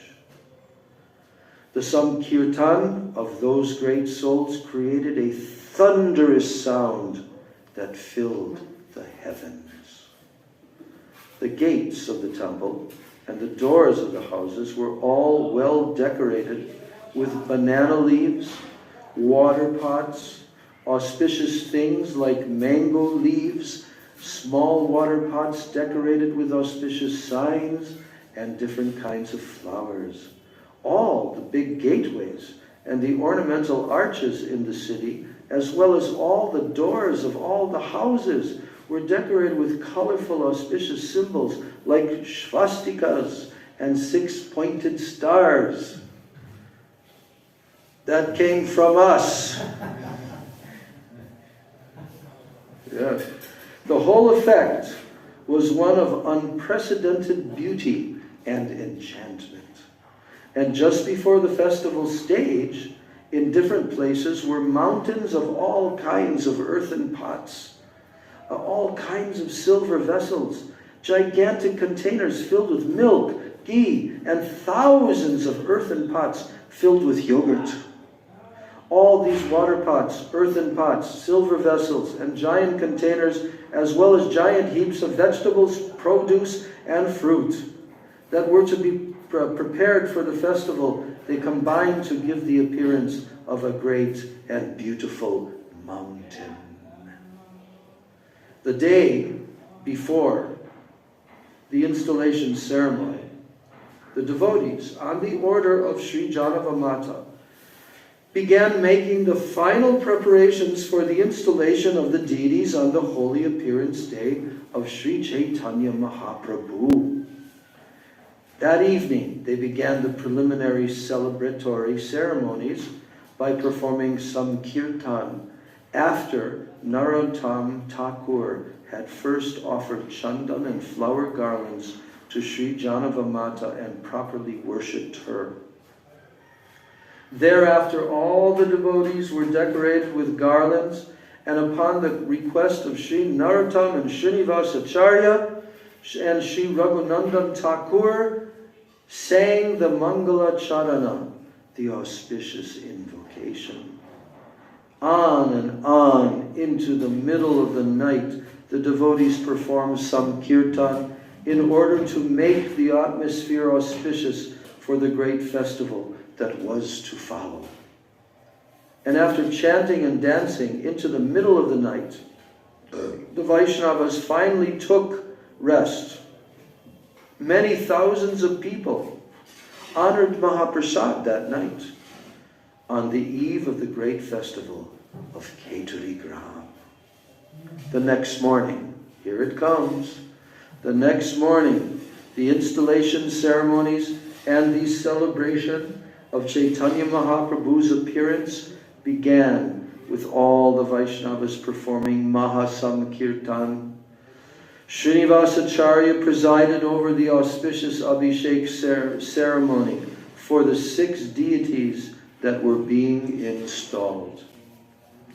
About an hour before Srinivasacharya was to perform the Abhishek, the 6 deities arrived within the temple. And at that time, the local devotees, as well as those who had come from far away, they also arrived. The orators, they spoke, and the singers sang sweet songs. The expert dancers performed wonderful dances. The different devotees filled the 4 directions with the ecstatic sounds of the holy name of Krishna and the glories of the Lord. In this way, the 4 directions were filled with ecstasy. Hardball Maharaj, please move away because it's disturbing. So in this way, the 4 directions were filled with ecstasy. And according to the appropriate rules and regulations of the Shastras, Srinivasacharya performed the Abhishek ceremony, after which the deities were dressed in the finest cloth and were decorated with beautiful ornaments. And after this, different kinds of sweet rice and wonderful vegetable preparations and drinks and thousands of varieties of foodstuffs were offered to the deities. The 6 deities, Sri Gauranga, Sri Balabhikanta, Sri Krishna, Sri Brajendra Mohan, Sri Radharaman, and Sri Radhakanta. They were offered all manner of wonderful preparations of bhoga in different pots. And as the bhog was offered, kirtan was performed.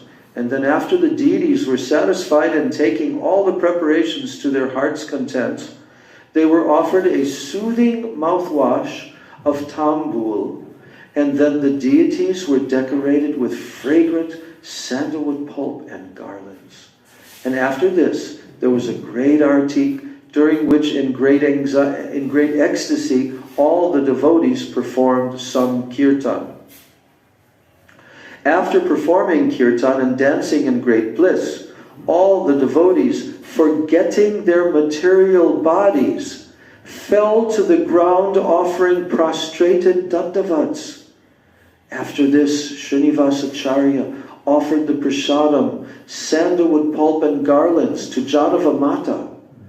Thereafter he gave garlands and sandalwood pulp to all the devotees present. Srinivas, Sri Narottam and Sri Shyamananda Prabhu distributed all the sandalwood pulp and garlands to all the devotees present. And when they were finished, on the order of Janava Mata, Sri Nishringa Chaitanya Das decorated Srinivas, Shyamananda, and Narottam with flower garlands and sandalwood pulp. So gradually the devotees took their seats in the kirtan hall. Are you ready?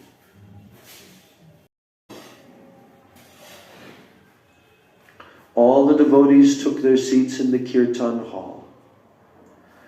Janava Mata was seated on an elevated chair at the front of the hall.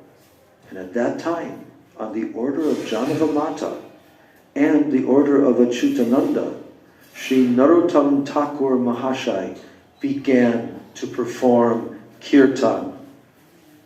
Sri Gauranga Das, Sri Gokul Das, and Sri Ballabha Das responded, and Devi Das played the mridanga. The sweet and wonderful kirtan of Narottam Thakur, with its sweet tune and unique style of voice, filled the 4 directions and the heavens above, causing all the men and women to weep tears of prema, and they all sported in the waves of the Vaikuntha ocean of ecstasy. At that time, Sri Gauranga Mahaprabhu, along with his own personal associates, appeared there and joined in the Sankirtan.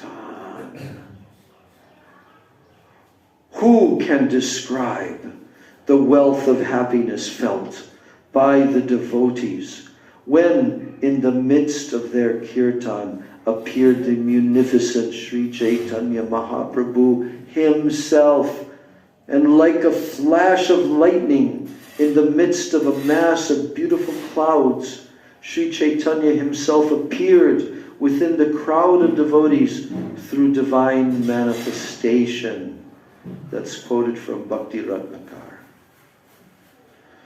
Mahaprabhu appeared in their midst, along with Sri Narahari, with Sri Mukunda, Sri Gauridas Pandit, Sri Advaita Acharya, Nityananda, Madhava Ghosh, Vasu Ghosh, Govinda Ghosh, Acharya Purandara, Sri Mahesh, Sri Shankar, Sridhar, Sri Jagadish Pandit, Sri Yadunandan, Sri Kashishwar, and many of the Lord's eternal associates who had already disappeared. He appeared with them. They danced in a large company with a cast of thousands, and in their midst, Sri Achyutananda, Sri Raghunandan, Sri Pati, and Sri Nidhi, as well as many others, joined together in the intense devotional ecstasy of that great kirtan of singing and dancing. How overwhelmed in ecstasy were Advaita and Nityananda. How wonderful was the circle the devotees made around Sri Chaitanya, who danced in its middle.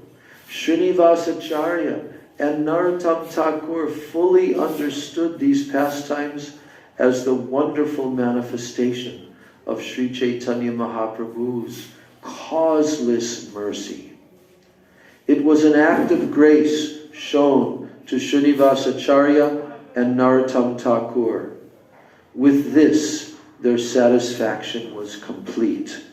Quote from Bhakti Ratnakar. Turn a little louder, the speaker, little. When Mahaprabhu, who is most affectionate to all devotees, when he appeared with his own eternal associates, then Srinivasacharya and Narottam Thakur felt complete joy and satisfaction. And after the Sankirtan, Sri Janavamata offered the deities some red powder, which is usually thrown by Hindus at the time of the holy festival.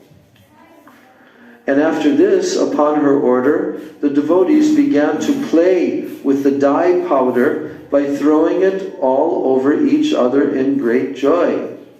Everyone's body was covered with the red powder as the devotees threw it on each other. In this way, after the fun they had with the red dye powder, the evening approached and the time came to celebrate the appearance of Sri Gauranga with an Abhishek ceremony. When twilight came, the bathing ceremony began, and it was conducted by Srinivas Acharya. And the devotees sang the Abhishek song for Mahaprabhu's appearance ceremony and celebration. The translation to the song went like this. Here's the translation.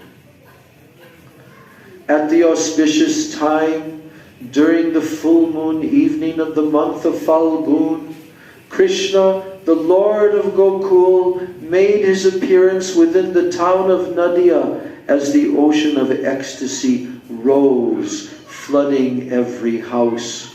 At that time, everyone had great fun with one another. Sachi Devi was healthy and happy as the baby played on her lap within the house of Jagannath Sutta. Morning, noon, evening, and night, everyone wanted to see the child, to touch him and hold him, accepting all kinds of difficulties to get a chance to see the new child. Unlimited numbers of people went to the house of Jagannath Mishra to visit. Everyone packed their eyes to the brim with the charming vision of that sweet boy, and seeing that beautiful sight, they forgot their own bodies. Narahari says that the divine appearance of the son of Sachi, Sri Chaitanya Mahaprabhu, in this way increased everyone's affection, and it brought their hearts to the point of melting. So that's written by Narahari. We should try to, that song must be available. Now everyone was fully absorbed in the ecstasy of kirtan, day and night. No one could think of anything else. And finally it was time for Mangal Arati, and the Arti began.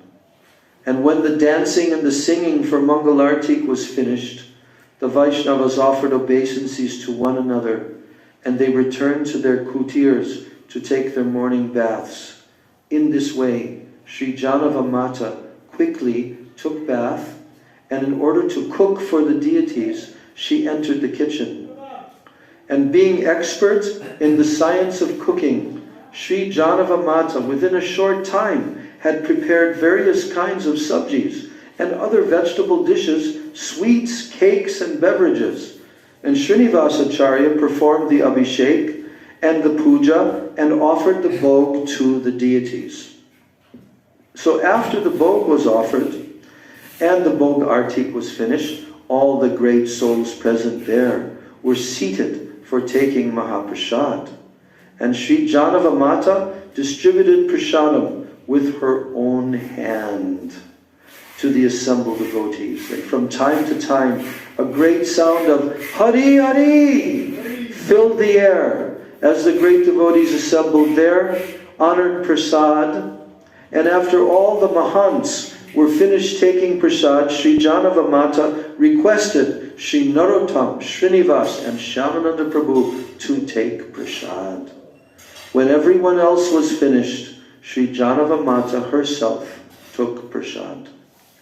And outside the Kirtan hall, King Santosh Datta distributed various kinds of Mahaprasad to the full satisfaction of the thousands of people who had arrived for the festival. When all the friends and relatives of the Brahmins who were present there, as well as all the unexpected and uninvited guests, finally finished taking prasad, then the king himself took Mahaprasad at home with his personal entourage. On the second day, Raj Santosh Datta especially requested all the devotees to cook within their kutirs all different kinds of prasad to be offered as before to the deities in a great feast.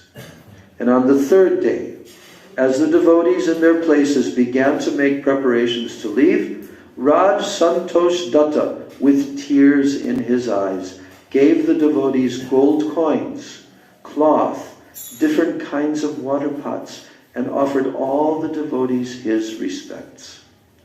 All the devotees bestowed many blessings upon the king and embraced him with great affection.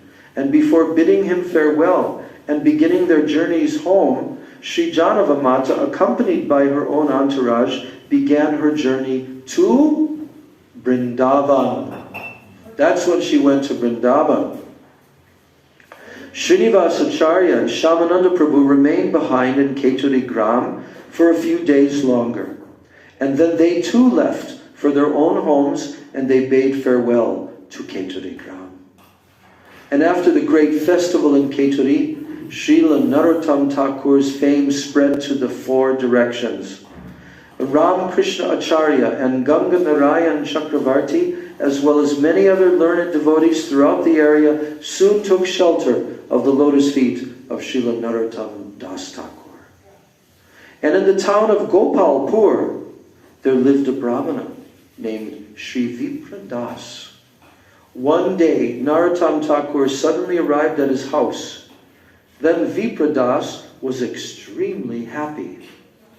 He offered him a respectful welcome, offering him a seat and the hospitality of a humble Brahmana. And in accordance with Vedic tradition, in the place where Vipra Das had his rice paddy stored, a terrifying snake lived. Out of fear of the snake, he didn't dare to go inside that storehouse. Vipra Das told Narottam Das of his fear. Hearing this, Narottam Thakur smiled a little bit. He said, when Narottam came out of the storehouse, it could be seen that he had with him the deities of Vishnu Priya and Sri Gaur Sundar on his lap. Bhakti Ratnakar, that's a quote from Bhakti Ratnakar. Everyone saw a great miracle. Out of the storehouse, Narottam Thakur emerged holding deities of Sri Gauranga and Vishnu Priya on his lap. And then taking those deities of Sri Gauranga Vishnu Priya with him, Sri Narottam Thakur went to Keturi Gram, where he installed them to be worshipped. At present, those deities are found in a place called Gambilat. So that ends the section of the Keturi Gram festival. Gaur Premanandi. And we're going to complete this now, even though we've gone over. But this is the opportunity. There's 3 more pages which are describing these specific glories. Actually, it's 6 pages. the specific glories of Sri Narottam Das Thakur. Are you willing to stay and listen? Okay. You can control your hunger that long? Yes, of course. Why not? Let's see. I'm going to run right after this. I got to go somewhere, but I'll come back upstairs. You have to go where? Just to my house. And Oh. come back. I'll be upstairs. And Okay. 20 minutes after I No problem. No problemo. Okay. The glories of Narottam. Once, when Narottam Thakur passed by a school, a learned Smarta Brahmin insulted Narottam Thakur in front of his students. And, blaspheming him again and again, he called Narottam Thakur a Shudra. Then after this offense, all the limbs of the Brahmin began melting away with leprosy. Consumed by his incurable disease and seeing no hope for recovery, the Brahmin decided to throw himself in the Ganga and die. That night, Durga Devi came to the Brahmana in a dream and said, "You fool! You have considered a great Mahabhagavat, a pure devotee, to be a Shudra.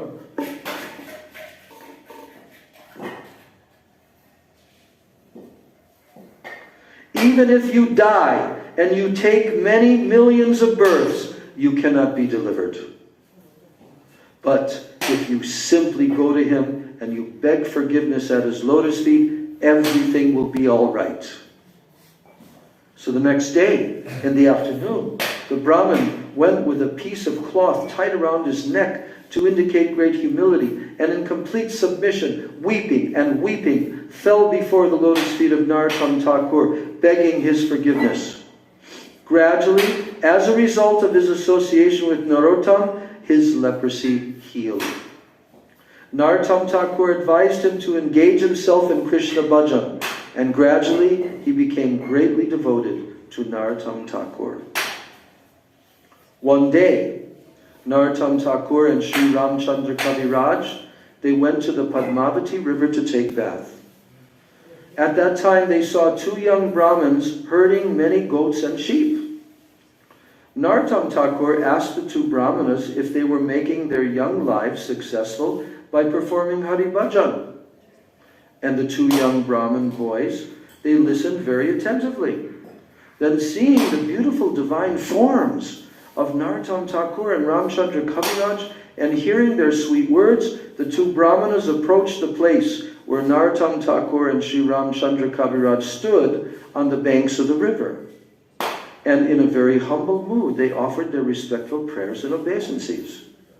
Narottam Thakur asked them who they were, and they introduced themselves saying, "We come from the village of Goyasa Gram, and we are the sons of a zamindar named Shivananda Acharya. Our names are Harinam and Ramakrishna. In our house, at present, Durga Puja is being conducted, and on the order of our father, we are bringing all these goats and sheep to be slaughtered. Please give us some advice as to what we should do." Seeing the humble mood of the two sons of Brahmanas, Sri Thakur Mahashai smiled sweetly.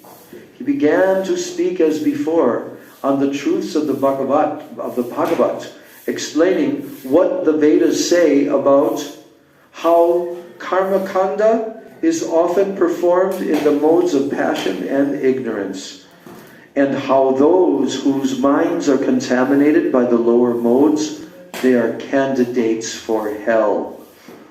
So the Vedas explain that the practitioners of karma receive some piety, and as a result they go to the heavenly planets for a short time. But having once gone to heaven for a short time, they fall into the hellish worlds to suffer. So one who, being interested in material enjoyment, is captivated by the sweet words of the Vedas that promise material enjoyment, he has his intelligence covered. And spending his life in material pursuits, such a person becomes a killer of animals or a killer of the soul. And after death, he falls down into hell. All souls are the energy of Krishna, one who sees the Paramatma everywhere, who is free from violence to others, who has no false ego, and who always worships the Supreme Lord, becomes free from repeated birth and death, and he attains the liberated position of divine service at the lotus feet of the Lord. So hearing these words from the mouth of Srila Narottam Thakur, the two Brahmin boys fell before his holy feet, and they said, "Please bless these most fallen young Brahmanas with the dust of your lotus feet." Then the Thakur touched his hand to their heads, saying, "May you attain Krishna Bhakti."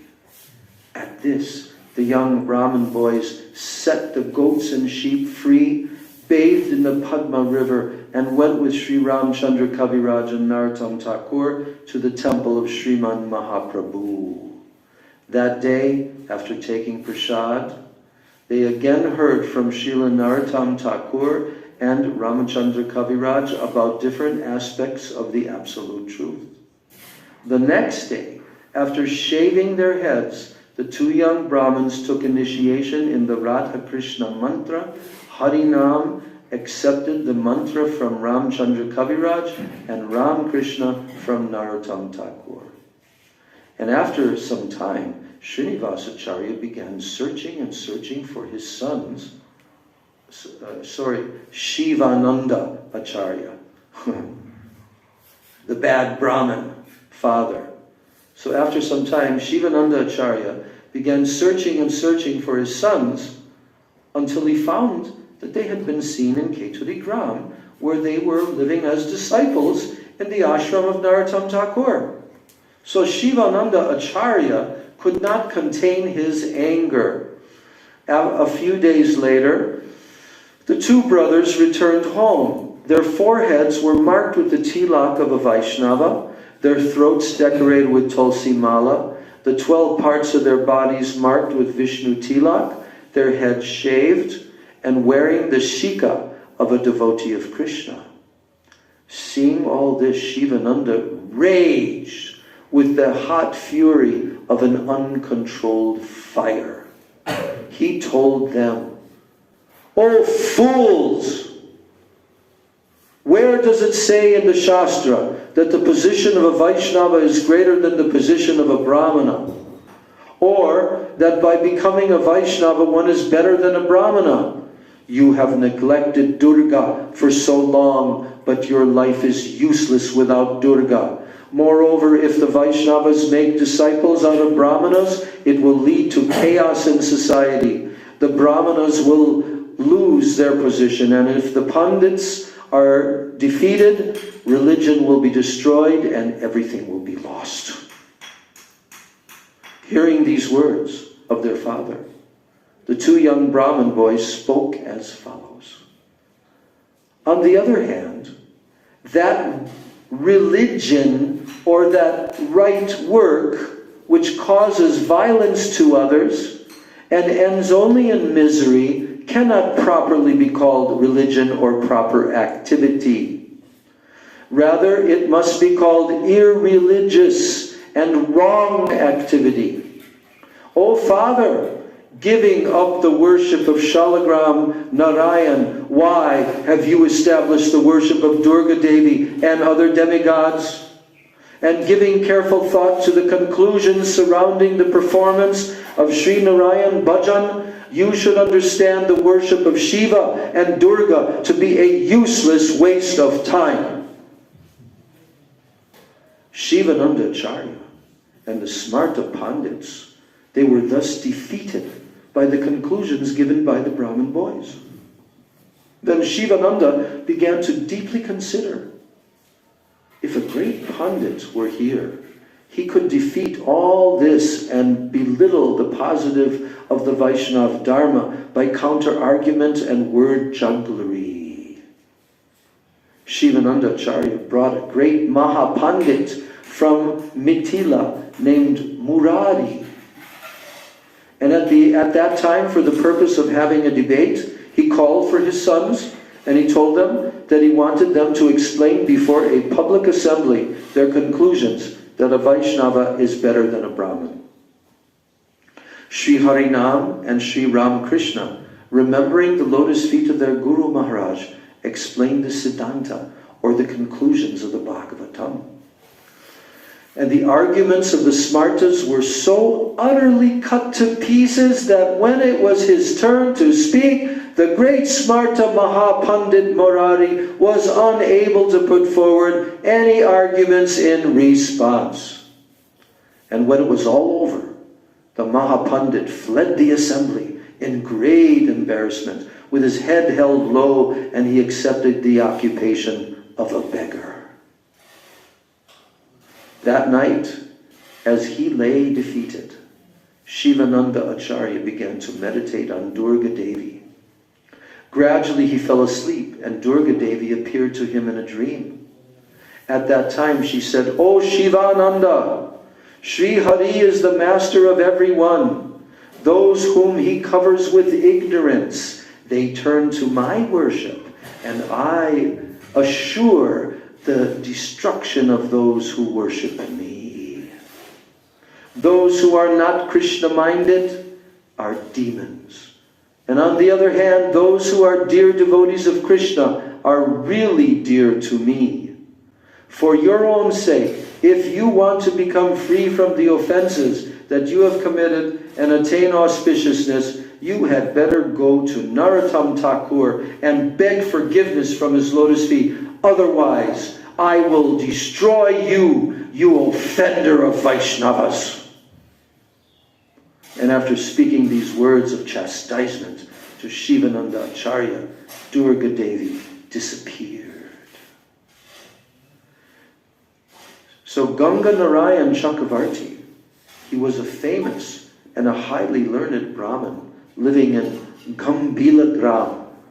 He heard from the lips of Narottam Thakur the Siddhanta of the Goswamis with great attention, and took shelter of the lotus feet of Narottam, where he later studied very deeply the scriptures of the Goswamis. And there was another Brahmin named Jagannath Acharya, who was a worshipper of Durga. And one day in a dream, Durga appeared to him and said, "O you simple Brahmin, go to Narottam Thakur, take shelter of his lotus feet. Practice Krishna bhajan, and you will achieve the highest good fortune.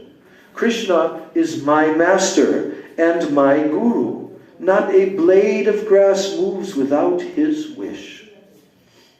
So Jagannath Acharya, after his afternoon bath, went to Keturi Gram, and he offered his dandavats at the lotus feet of Narottam Thakur, explaining all that Durga had told him in the dream.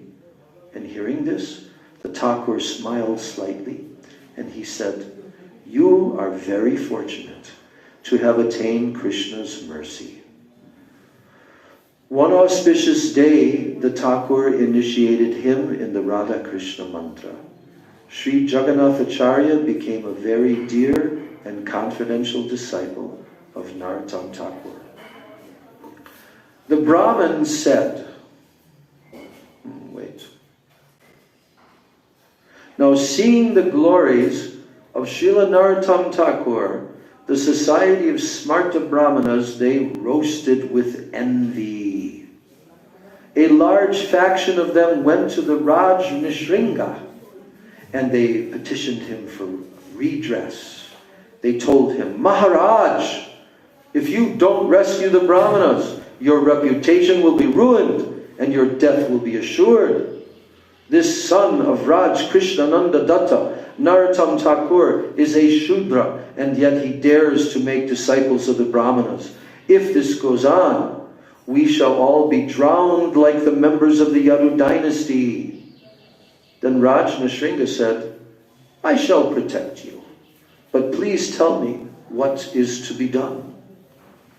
Then the Brahmins, they said, "We shall all go to Keturigram along with the great and famous, the world-conquering scholar, Mahadigvijay Pandit, Sri Rupa Narayan, and we shall defeat Narottam." With that great Pandit as our leader, Narottam will not be able to say anything. So you please assist us in all this. Then the king, Rajnashringa, said, "I myself shall accompany you every step of the way." So in this way, the group of Brahmanas, along with the great and learned world-conquering Pandit Rup Narayan, they began their journey to Keturigram. As they were traveling on the road, someone heard the news and went to Keturigram, where he informed Srila Ramchandra Kaviraj and Narottam Das Thakur. So when Sri Ramchandra Kaviraj and Sri Ganganarayan Chakravarti heard all of these, they became very disturbed. Thereafter, after some inquiry, the two of them came to know that the party of Smarta Pandits were about to arrive in the marketplace of a town called Kumarpur, and after resting there for one day, they would reach Keturigram the following day. So Ramchandra and Ganganarayan quickly went to that marketplace in Kumarapur, and the two of them set up two different shops. Sri Ramchandra Kaviraj set up a stall for selling clay pots. Ganganarayan Chakravarti set himself up in a stall selling pan and betel nut. The Smarta Pandits, along with Rajnashringa, arrived in the marketplace of Kumarapur, and they set up their camp near the shops. The disciples of the Pandits, they went to buy some clay pots for cooking with, and they went to the pottery shop. The potter, who was Ramchandra Kaviraj, he began speaking to them in pure Sanskrit. The disciples of the Pandits began speaking in Sanskrit also, and soon they began arguing back and forth in Sanskrit, and the disciples of the Pandits were defeated. Now in the same way, when the same students went to purchase pan and betel nuts from the shop of the panwala, Ganganarayan Chakravarti, he spoke to them in pure Sanskrit. And they again began to argue. Gradually their teachers arrived at the place where the argument was going on, and they found themselves unable to reply to the arguments of the panwala and the potter. So finally King Rajnashringa arrived on the scene with the great Pandit Rup Narayan. At that time, a great uproar of argumentation filled the four directions.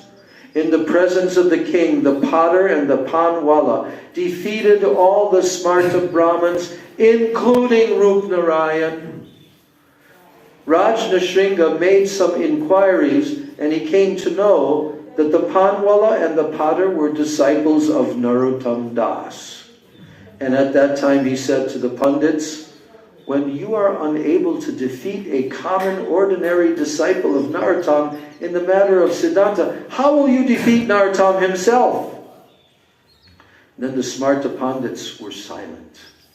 Realizing their defeat, they made preparations to return to their own villages.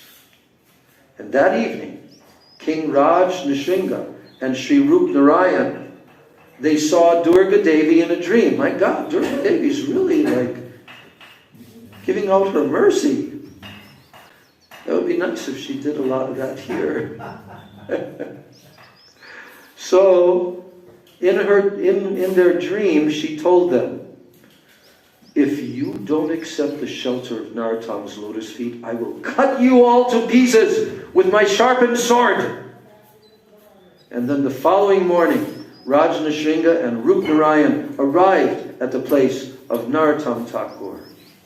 Narottam Thakur received them with great affection, and with all due respect and cordiality, offering them a seat. And he said, "I am very fortunate to have the company of such highly learned and noble personages, such as your good selves."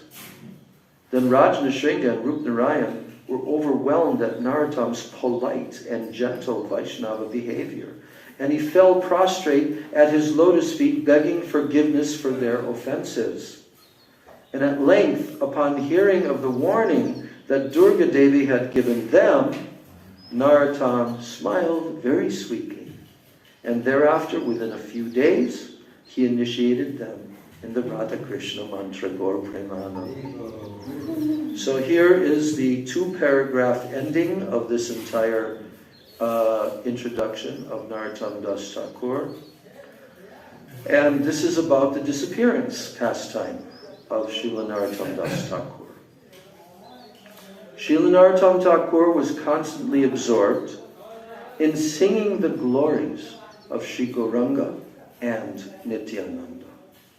Day after day, many atheists and agnostics and offenders, Shiva worshippers, followers of Durga, dry logicians, mental speculators, and karmis, they were purified by the touch of his holy lotus feet.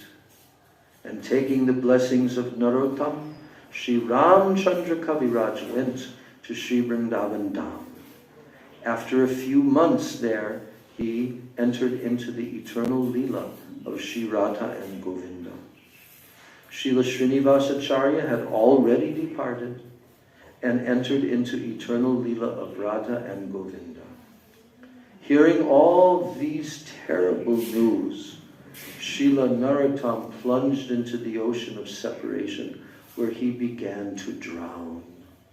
Barely able to keep afloat in the ocean of separation, Srila Narottam Thakur went near the banks of the Ganga in the village called Gambilai, and he entered a temple of Mahaprabhu. Narottam ordered the devotees to perform kirtan. The devotees began performing some kirtan, and after some kirtan, Narottam Thakur went to the river's edge, and with tears in his eyes, he took darshan of the Ganga, offering his obeisances again and again. At that time, he entered the waters of the Ganga, and after entering a short distance into the water, he requested all the devotees to fill the 4 directions with the loud chanting of the holy name. So at that time, Sri Ram Krishna Acharya and Sri Ganga Narayan Chakravarti began kirtan in 2 different places. In the midst of all these, the Thakur told the 2 of them, "Pour the waters of the Ganga over my body." Saying this, everyone was immersed in the waves of Sankirtan.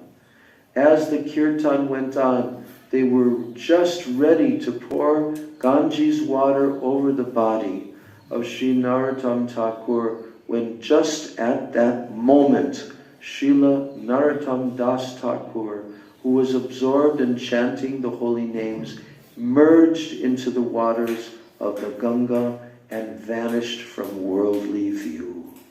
His disappearance day is celebrated on the Krishna Panchami day of the month of Kartik. Gaur Prem Anande Hari Hari Bol. Gaur Premanande Hari Hari Bol. Gaur Premanande. Srila Narottam Das Thakur Mahashai Ki Jai. Srila Narottam Das Thakur Ki Jai. Transcendental Appearance Day of Srila Narottam Das Thakur Ki Jai. Nitai Gaur Premanande. Hare Krishna, Hare Krishna, Krishna Krishna, Hare Hare, Hare Rama, Hare Rama, Rama Rama, Hare Hare.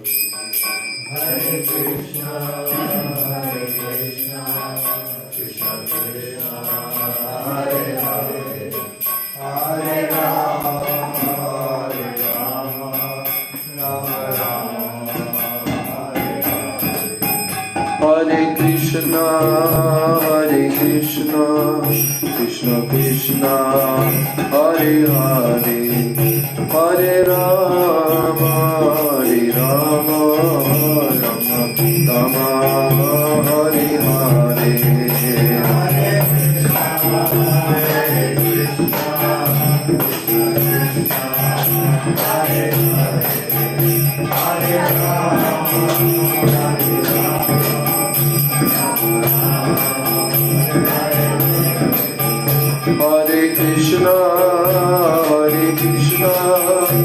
Krishna Krishna, Hare Hare, Hare Rama, Hare Rama, Rama Rama, Hare Hare, Hare Krishna, Hare Krishna, Krishna Krishna, Hare Hare, Hare Rama, Hare Rama,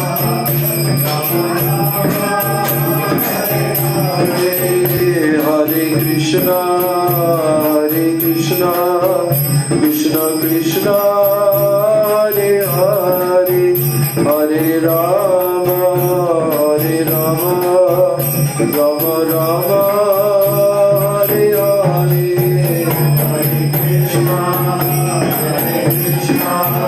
Krishna Krishna, Hare Hare, Hare Rama, Hare Rama, Rama Rama, Hare Hare.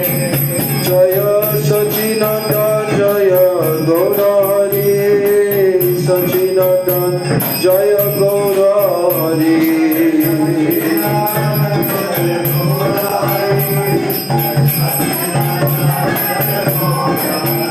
Jaya Nitai, Jaya Gaur, Jaya Nitai, Jaya Gaur.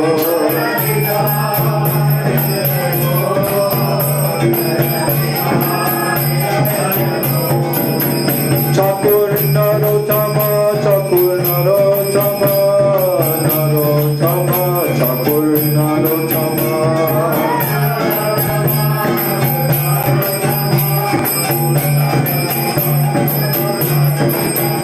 Thakur Narottama, Thakur Narottama, Narottama, Thakur Narottama.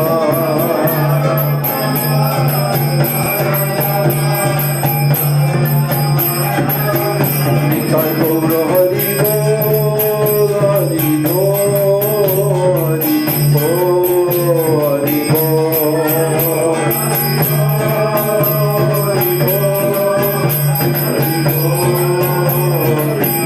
Nitai Gaura Hari Bol, Hari Bol, Hari Bol, Gaura Hari Bol.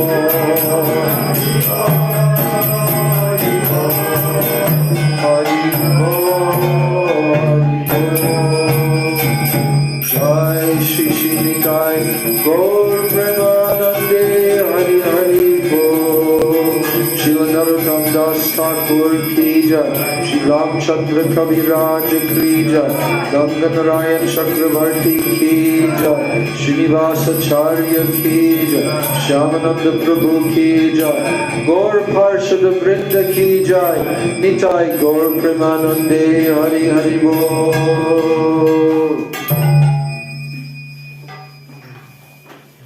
Om Vrindai Tulsidevai Priyai Kesavasya Krishna Bhakti Prade Devi Satchavachai Namo Namaha.